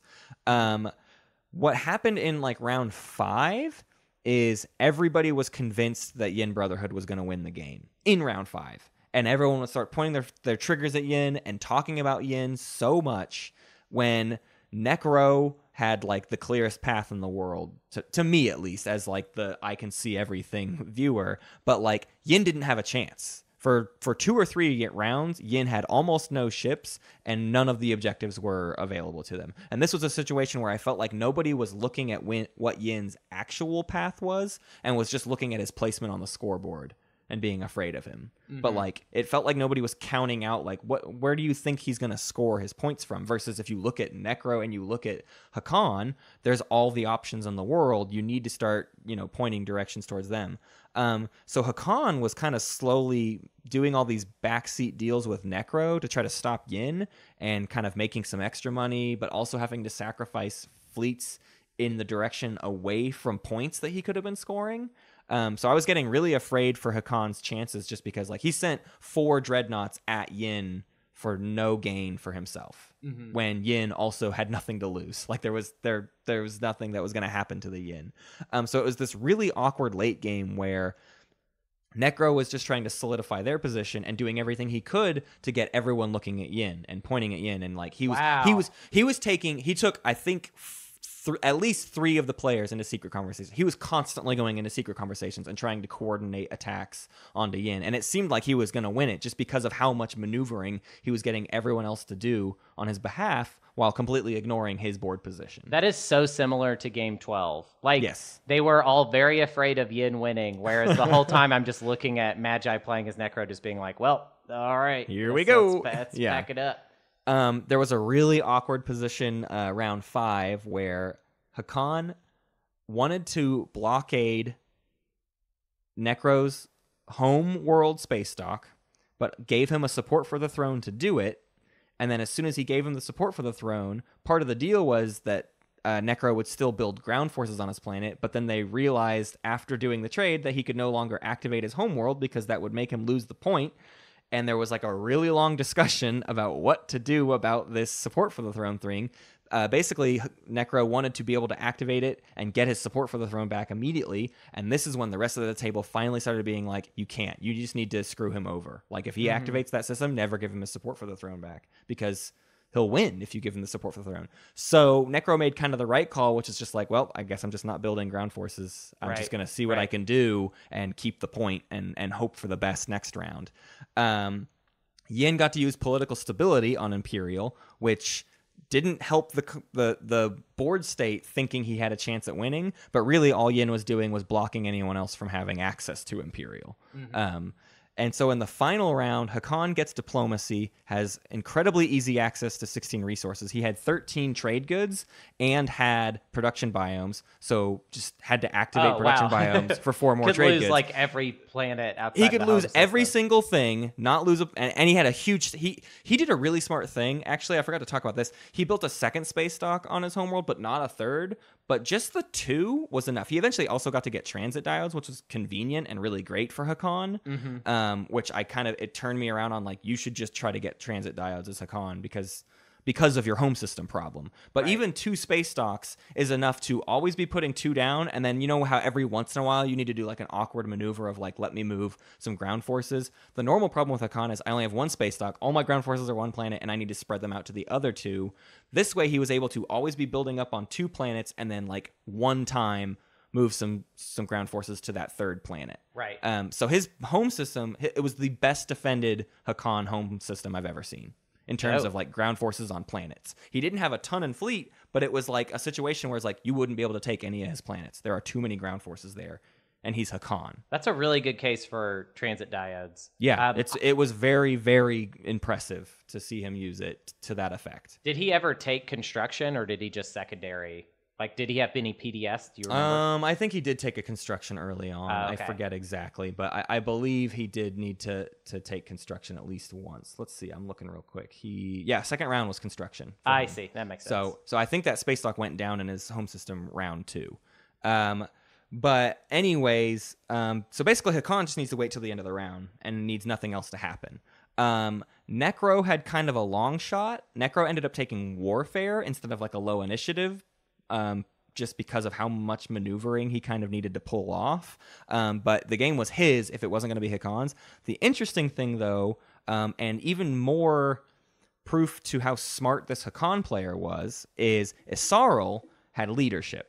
So we have to start looking at Isarl. Does Isarl have a chance to win? Right. And Isarl had an incredibly specific chance to win. Isarl needed to stall everybody out, and then he needed to go through the beta wormhole to take Star Point from Barony. Then he would need to play Mining Initiative to gain 3 trade goods. Then he would need to play Industrial Initiative to gain 1 trade good from the new industrial planet of Starpoint. And that would give him his 4th industrial planet for the secret and enough resources to spend the amount of resources he needed. But the other thing he didn't need 4 industrial. He needed 4 hazardous. So he needed to take Starpoint and New Albion. In my view, he actually ended up getting a trade good somewhere else. Because of his Minister of Commerce, he gained an extra trade good, so he no longer needed New Albion. This is where I'm messing up the story, but he did still need Starpoint because he needs the hazardous planet. He needed 4 hazardous planets. Right. But what was brilliant is he's setting up for this and he's taking his time, and then Hakan just notices it. With nothing being said, Hakan sends his last fleet left to more or less empty Barragler to 4 and takes both planets, and that completely ruined any long shot chance Isarl had. Wow. And there was no other reason to do that attack. It was just and actually what he ended up saying was he just knew Isarl needed resources, so he was trying to take whatever resources he could away from him, but taking the hazardous planets is what completely ruined Isarl's chances. And it secured a victory for Hakan. So just a really aware Hakan that didn't need to do annoying long deals and interrupt every single step of the process. He just made his money where it mattered and played really smart and was honorable. The whole losing Abyss Freya for the first 2 or 3 rounds of the game, he eventually got it back, and there were no bad feelings, and he came out ahead with it. So awesome. Really, really solid Hakan play. I was very into it. Okay, cool. Well, now we just got to cover games 15 to 28. Hope you guys here we go have buckled your seatbelts. No, that's it. That's all the games we have to fill you in on today. We did it. There will be more. We will talk about more games. You will see more games on YouTube. Hopefully, you'll see some of these games on YouTube. Yep. I know I've got an MP4 of a game, and I don't normally say that, and I'm not happy about it. Hunter's got to do tech work. I might have to edit a game. Man, I don't want to do that. Oh, that's not what I'm good for. Well, wow, we just talked a lot of Twilight Imperium. Let's get our keisters on down to the errata right now, because Daddy's hungry, and no, in real life I'm hungry. Haven't eaten in a minute. It's way past my din time, and I ain't had my din yet. So here we go, cowpokes.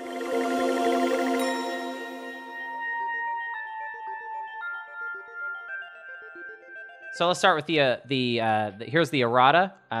We've got a lot to talk about. I've got a really interesting. We've got a lot of errata from last week's episode, which of course was Action Cards Part 2, the for sure ever and always #1 best list from top to bottom of all the action cards ranked. This first one's really interesting. It's from Gruner Adler. They say nailed it. Mm-hmm. Okay. Oh, good. That's good. Yeah. Got another one. This one is from Sad Panda. And it says nailed it. Thank you, Sad Panda. Let's see. Got some more. This one, really interesting point that Carl II made. I really dig this one. He says nailed it. Got some kind of differing opinions from Ska Baron. What did he say? He said nailed it. Mm-hmm. I believe somewhere in here there's a snailed it, if I remember right. Well, let's just go through them. Well, there's a lot. And sorry, it's a lot of interesting stuff. It was Ska Baron that said snailed it. So snailed it. Yeah, sorry. So they kind of twisted. Phytophorin had a really interesting call, which was nailed it. Brieford kind of came in too, also with kind of their opinion, which was shocking. They were like nailed it. Revel Doubt. They were like, yo, hey, nailed it. ADM Paleon, wanted me to mention special on the show, actually, that we nailed it. Buckley's Chance, kind of came in hot with this really wild take, which was nailed it. Arvid said we nailed it. Unaligned Magi, who just won a game as Necro and is an official semifinalist, and might even be official Necro emissary in general, just kind of general idea of what that is. He said we nailed it, so that means that we definitely nailed it. Farganes wanted to kind of whispered to me and actually wrote it down on a little sheet of paper, and I'm reading it now. I'm opening it live. Actually, I got this piece of mail from Farganes. It says nailed it. War Sun Tzu.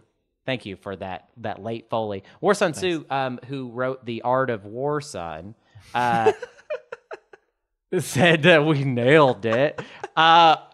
Robofish said we nailed it. Good.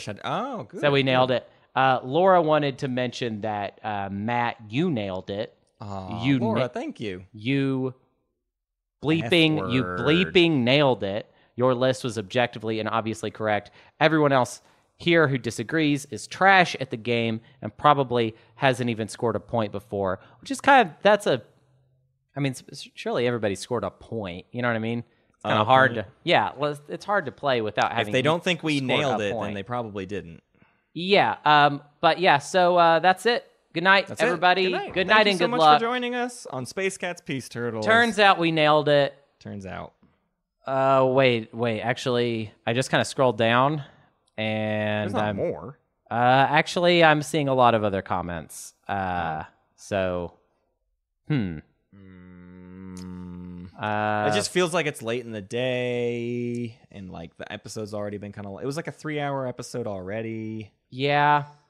Well, let's just be fair and just kind of entertain some of these other ideas. Okay, fine. But let's preface it. Are we going to preface it? Yeah. So we did nail it, but also in addition to nailing it, there's also this. So Imson writes, there should be another action card rating that is more about what cards are best for making good stories. Like Kraken's stab that space goblin in the face, the infamous Burning Dread valiantly destroys Barony flagship, to Lonely Fighter in Asteroid Field signal jams huge L1Z1X fleet. I love that last one. That's a great image of just this one fighter. So I want to talk a little bit of our rating system in general. First of all, we nailed it, but also the rating system was a little bit all over the place. I mean, we shot from the hip.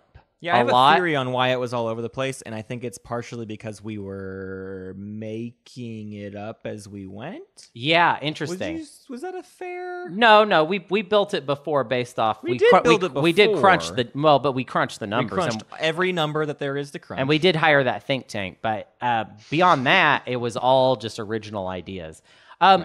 No, the rating system there were so many factors that we were throwing at different cards that it was very much all over the place. Like I said in the episode, a tier list would have been more useful, but that already existed. So we went with what we went with. Read the next one, Matt. What's the next? Yeah, Unaligned Magi says who said we nailed it already? Yeah, so I don't know why they also covered said that we nailed it, but I guess he has to bring this up. You mentioned card advantage is a Magic term.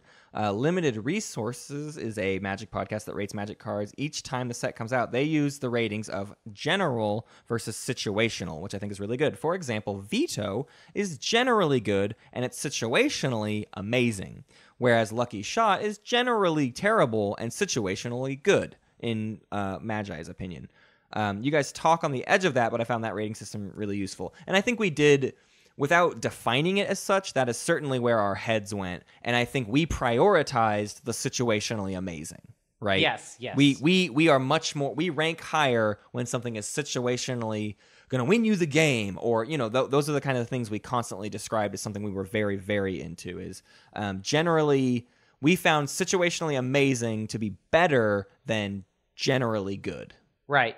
I think if you organized our list by like tens, if you just took them out 10 at a time, and was just like, all right, so here's all these 10 together, that would probably be the trend in general. It's like if you take each 10 and we're like, this is a tier list, you could just see like, well, obviously these cards are all probably in about the same kind of zone. Right. Yeah.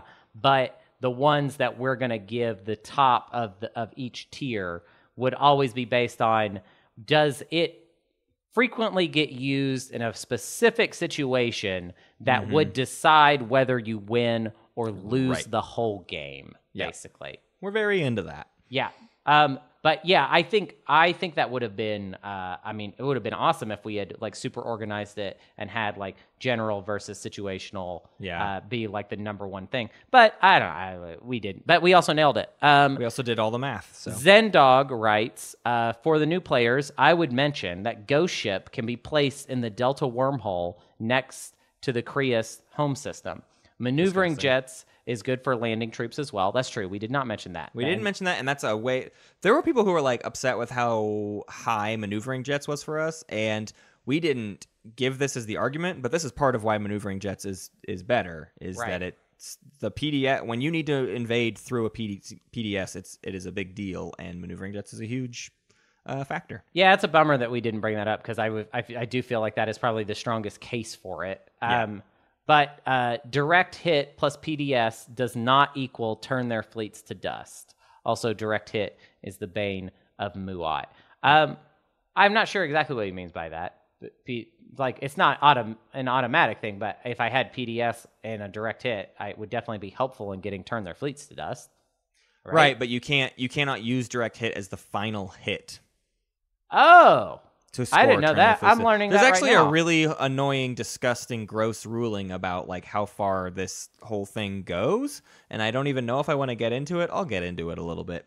If you have a carrier, let's say it's Soul. I could have used Warson as an example, but I'm not gonna. Let's say you're Soul with carrier 2. And they have sustained damage, and you've got a fighter on that carrier. If I assign a hit to my carrier and then direct hit it, let's say you Hunter scored 2 hits with PDS. Yeah. So I assign 1 hit from that PDS to my carrier first for some reason because I'm just like, I'm going to sustain damage, and then you play that direct hit. I'm telling the story messed up, but the point being, if the direct hit kills the carrier, which then in turn makes the fighter die because there's no more capacity, even if you could have had a hit that would have turned the fleets to dust because you could have assigned it to that fighter, because the carrier died first, you cannot score turn their fleets to dust. Ew. Isn't that like the dumbest? Serious? This is this dumb board game that we play. So this is why I don't go to the rules channel. And wow. I hate it. And then I do go there and I hate myself. That's so crazy though, because it's like the intent is for PDS to destroy all the ships. Right. As if there were ships and then there were no more ships and it was because of PDS, you should get that point. But whatever. Technicalities. Chief Butters says, so 3 out of 5 times. This is actually a long post by Chief Butters, and we're kind of condensing it down to get to the nugget. They're talking about our love of politics writer, and they make the case that there's actually not as many instances as we said where politics writer benefits the whole table. More often than not, actually, 3 out of 5 times, politics writer automatically forms a coalition against you on top of the fact that people don't want you getting 3 action cards. He means in terms of where their position will be. How speaker token, because that was a big case that we made. We said the speaker token's going to move, and I believe I said something along the lines of most of the time it moves where enough people are voting along with you because it gets them closer in speaker order. Right. And they laid out a pretty good case of why really only 2 out of 6 times is it ever that being the case. Right. Here's the thing, though.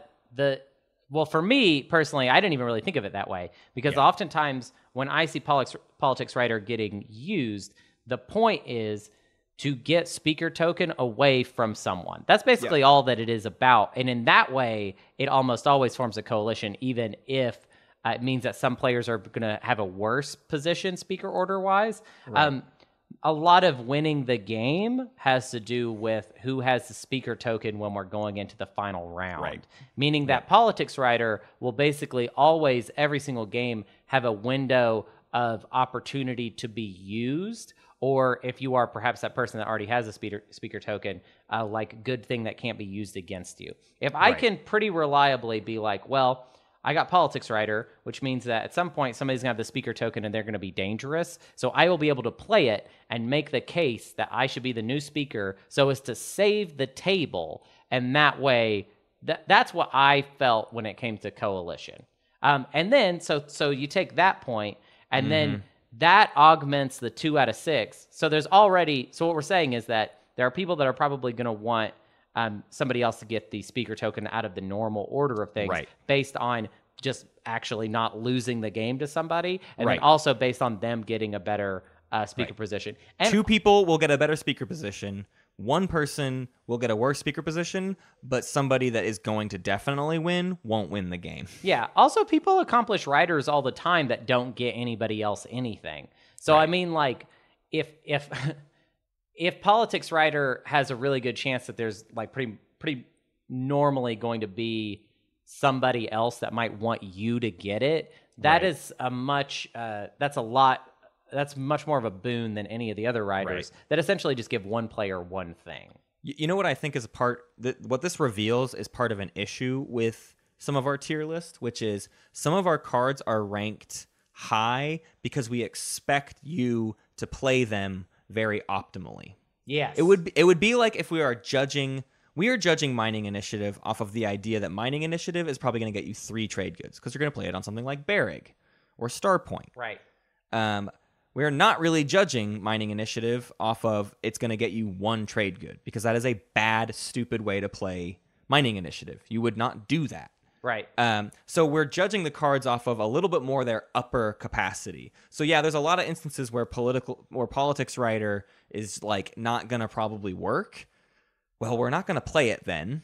And I agree that we made the argument that there are lots of instances where it is good to play it, but I guess we're just putting the blinders on a little bit more to the instances where it's not a good idea to play it. You're just not going to do that, and so you have to ignore that. The card's not worse because there are terrible times to play it. I think the way I would put it in the end is I think politics writer is a situational card, and that situation is very likely, in my opinion. Every game I play, there is a point where if we could just move that dang speaker token, if so and so didn't have it, and then that person could take Imperial instead of them, or what have you. There's so many times where that fundamentally changes the flow of how the game is going to play out. Politics writer should be held onto the same way that public disgrace and political stability are held onto. Right. Public disgrace is great because you play it on the final round. You don't use public disgrace round 2. Right. That is bad. You use it at the end. You use politics writer closer to the end of the game. Sure. Probably the round leading to the last round. Yeah. Here's one from Brian the Bodacious. These are just some fun little combos to think about. These are not. This isn't like an in-depth errata, but I wanted to bring these up because they're fun. Here's some broken combos out of action cards. So action cards that come together to do really crazy things. Speaking of politics writer, if you play politics writer for an agenda, and then you also have an imperial writer, and you play that against. Well, I've seen that. I've probably seen that more than once. Yeah, I definitely have, and it sucks. It sucks. It goes from being like, we got to stop this politics writer to like, okay, well, the agenda just became the agenda again, and we have to just ignore what's happening here. Right. Another broken combo: disable plus infiltrate. I get to cancel your PDS. I get to invade it, and then I steal it from you. Yeah. Yeah. That's pretty wild. The second part of Brian the Bodacious's errata has to do with counters. Just talking about what action cards cancel other action cards out. Right. Obviously, anything is countered by sabotage. The next one that I think is interesting is unexpected action plus signal jamming. Someone could use unexpected action and then get signal jammed, which I think would be kind of a wild situation because then it's like they were able to use unexpected action and not get sabotaged, but then somebody was like going to use I don't know. Anyways, it's weird, but it's it's just the edge case. Tactical bombardment. and Lucky Shot, which... It's not really a counter, but it's like a fun... It's just a fun thing that would happen in a game. Like, I have my Dreadnought sitting above your planet. I tactically bombard it. Well, that was fun. Now I'm going to kill that Dreadnought. I'm glad you got to do that. Right. Now I'm going to Lucky Shot. Or if I get to Lucky Shot before you... If I know you have the tactical bombardment, then I Lucky Shot before you do it. And then Lucky Shot counters it. So. All right. And our last errata is from co-host of Space Cats, Peace Turtles, Hunter Donaldson. It's not really an errata. I didn't think he was allowed to submit. I thought. Yeah, no, I'm actually submitting. I wanted to talk about something in general that there was. Obviously, we nailed it, and we put that out there a lot. There were still lots of people that disagreed with where we put certain action cards. And they're wrong, but that's fun. It was fun to play your little experiment. You know what? I'm actually going to let the joke go now and just say that, yeah, we made a list. We shot from the hip a lot, and I would not take any differences that you might have with our list. I would not take it too seriously unless it's like you think something we rated number 45 is actually number... 10. Here's the one person I'm not letting off the hook is RoboFish, who was like, X card needs to be 5 spaces higher. Right. This card needs to be 10 spaces lower. RoboFish, go home. Right. You're done. You're done. Go home. You're drunk. But I wanted to talk about an idea that I felt like people kept kind of talking around that I feel like we did not do a very good job of describing. Sabotageability. What do we mean? I feel like people were getting a different idea of what we meant by that. Like some people would just be like, well, obviously any card can be sabotaged. The thing is, if you think about it though, there are some cards that there's only one player at the table that would be interested in sabotaging. And then there are some cards where literally every player besides you might have an interest in sabotaging. I'm going to pick a really easy example. There were several people that thought that we rated unexpected action really low and signal jamming very high. Right. And I feel like sabotageability is the metric that caused them to have those two things where they are. Yeah. So the reason that we're saying that signal jamming is better, and I don't mean like worlds better. I think they were like 10 spaces apart. Even that might even be less than 10. But the reason that we were ranking them that way is that when you play unexpected action, there are 5 players at the table that look at what you're doing and think to themselves, whoa, hey. What's he got going on there? What's going on there? And so thus 5 people that really might think about like, maybe I should sabotage that. Yep. When you use signal jamming on another player, likely what is going to happen is that if that player does not have a sabotage, they're going to try and buy one, and if they fail to buy it, then it goes through. Right. So basically, the only thing that's known is that there's probably one player you got to worry about having a sabotage. Otherwise, it's likely to go through. And if it is like for the win, it's definitely going to go through because the rest of the table is going to let it happen. There's a similar dynamic between public disgrace being number 1 and political stability being not number 1. Was it number 2 or number 3? I forget. Was it number 2? Oh, number 2. I don't remember. Well, clearly we cared about the list very much. Yeah.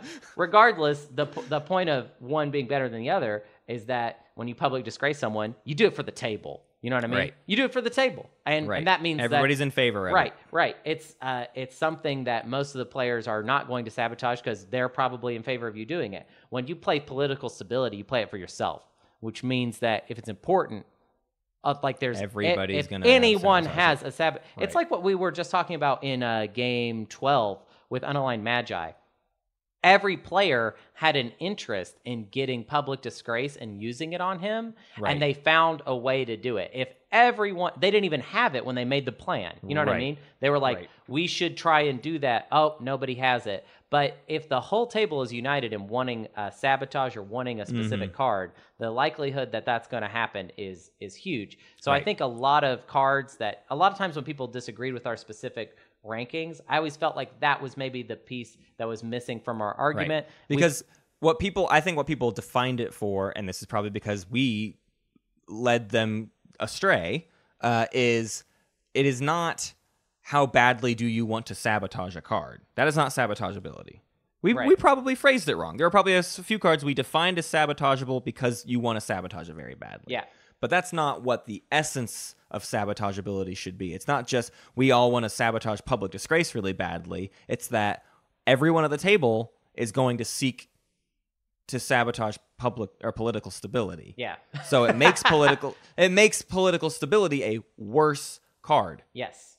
Because more people are going to sabotage it, which is what puts public disgrace ahead. Yeah. Less chances of it getting sabotaged. That's all I wanted to say. And then there are lots of times when we brought up, I don't know. I don't think we did this. We didn't get the essence of this idea cleanly integrated into the episode. Yeah. Perhaps it was that the Galactic Council wanted us to tackle a subject that was so large and vast that we didn't know how to do it in even 2 episodes. Like, you know what I mean? Like, we got the assignment handed down to us. It was a 2.5 hour long episode and then a 3 hour long episode. Right. And to get action cards done. We didn't, you know what? Here's the thing. This is such a good nugget to land on. The only reason that we joked so hard about nailing it is because we knew for sure that we could not nail it. Yeah. That is impossible. Right. That is impossible. But so many of you believed, and I appreciate that immensely. That we nailed it. Yeah. Yeah. And you know what? Yeah, joke back on. We nailed it. Hey, you know what? That was a rare moment where I took the mask off and just got real with you. I just sat. Real. You know what? I sat down on the bed with each of the listeners and was just like, you know what? Papa just wants to be real honest with you for a minute. The world is not exactly as it seems. And not everything is perfect, and not everybody gets what they deserve. And you know, I just kind of gave you that, and then we're already playing ball in the backyard. You know what I mean? Just enjoying. We're having a nice day. We're gonna go see Spider-Man Enter the Spider-Verse later, and I'm gonna buy you a big Coke because you earned it, buddy. Oh, Hunter, and your analogies. And maybe we'll your fit personification of moments in time. Maybe because we're a crazy father son, father daughter, father whatever duo. We like to go to the movie theater and we'll go in the trash can and we'll find a discarded popcorn bin. A big, and it's like all it had in it was popcorn. It's not a big deal. You fish that thing out there, go get a free refill. That's Daddy's secrets right there. That's Daddy's secrets. Go get yourself a free refill of that popcorn. You can go to Twitter and find us at SpaceCatsPod. We're on Facebook, Space Cats Peace Turtles. Find our posts every week at reddit.com/r/Twilight Imperium. We've got a Board Game Geek Guild that you can probably try to find. I don't know. Maybe RoboFish will show you the way. We have a Patreon. This tournament that we've been talking about is all a part of that Patreon. There's lots of other perks you can get, like making an episode or voting on episodes or helping us make our streams better. If you want to be a part of the process, come join our Patreon. You can also join our Discord to get some of those Patreon benefits. And there's also lots of fun conversation, and you can get a lot more errata on the show via Discord. I want to throw in a quick update as far as Patreon stuff goes. We have 2 Good Yin Brotherhood games booked. Yes. They're full, so I'm not bringing this out to be like, oh, you should join. Get in there. I just feel like we don't do a good enough job sometimes of saying like, hey, by the way, these tier things do happen. Right. This one has been a hard one because of the tournament, and so we've been itching to find a weekend to get this. The tournament has been rough on basically everything else that the Patreon is for. I want to thank everybody for being patient with us. We're just trying to give you as much as we can give you. And yeah, Good Yin Brotherhood games coming up. I'm really excited for everyone involved with those. It's gonna be great. So while we're patting ourselves on the back, maybe you can do the same thing by rating our podcast on iTunes or Apple Podcasts. And Hunter Donaldson, who are you? You're a comedian, my name's Hunter Donaldson. I am a comedian based out of Portland, Oregon. You can see me every single Thursday at 8 p.m. at Earthquake Hurricane. That happens at Ford Food and Drink. I have not done a good job of typing up all of my dates. Well, that's one thing you can see. And I ain't got them. But yeah, fine. You can see me there all the time. Go for it.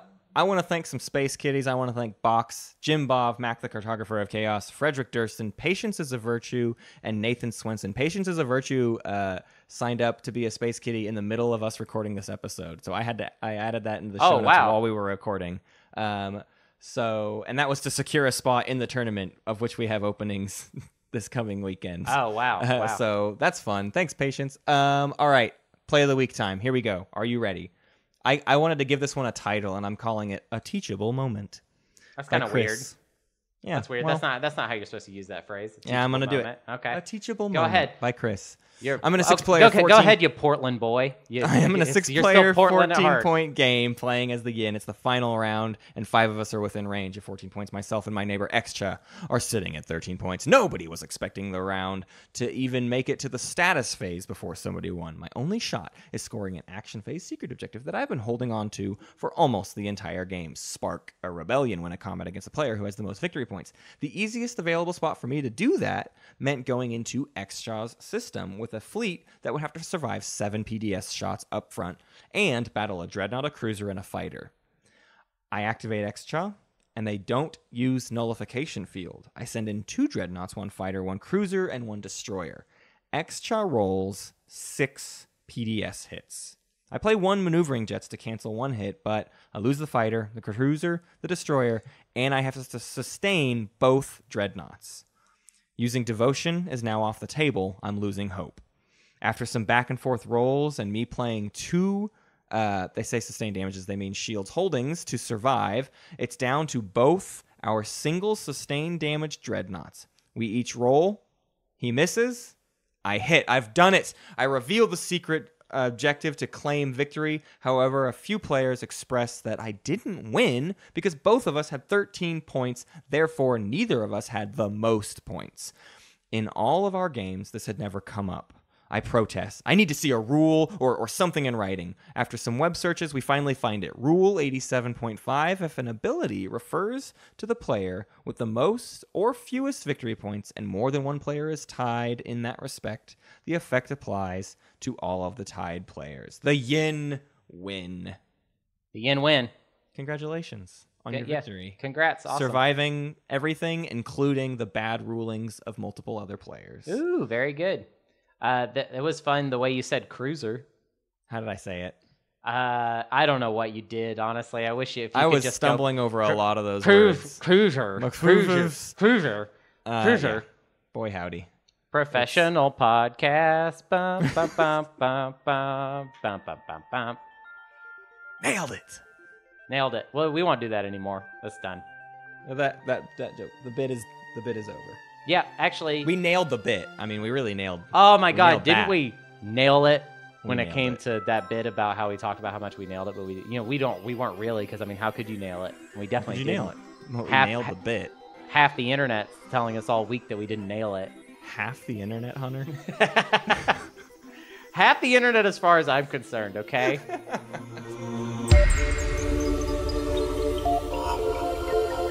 Thank you for listening to Space Cat's Peace Turtles, and thanks to Ben Prunty for the use of his music. You can find more at benpruntymusic.com and benprunty.bandcamp.com. Pax Magnifica, Bellum Gloriosum.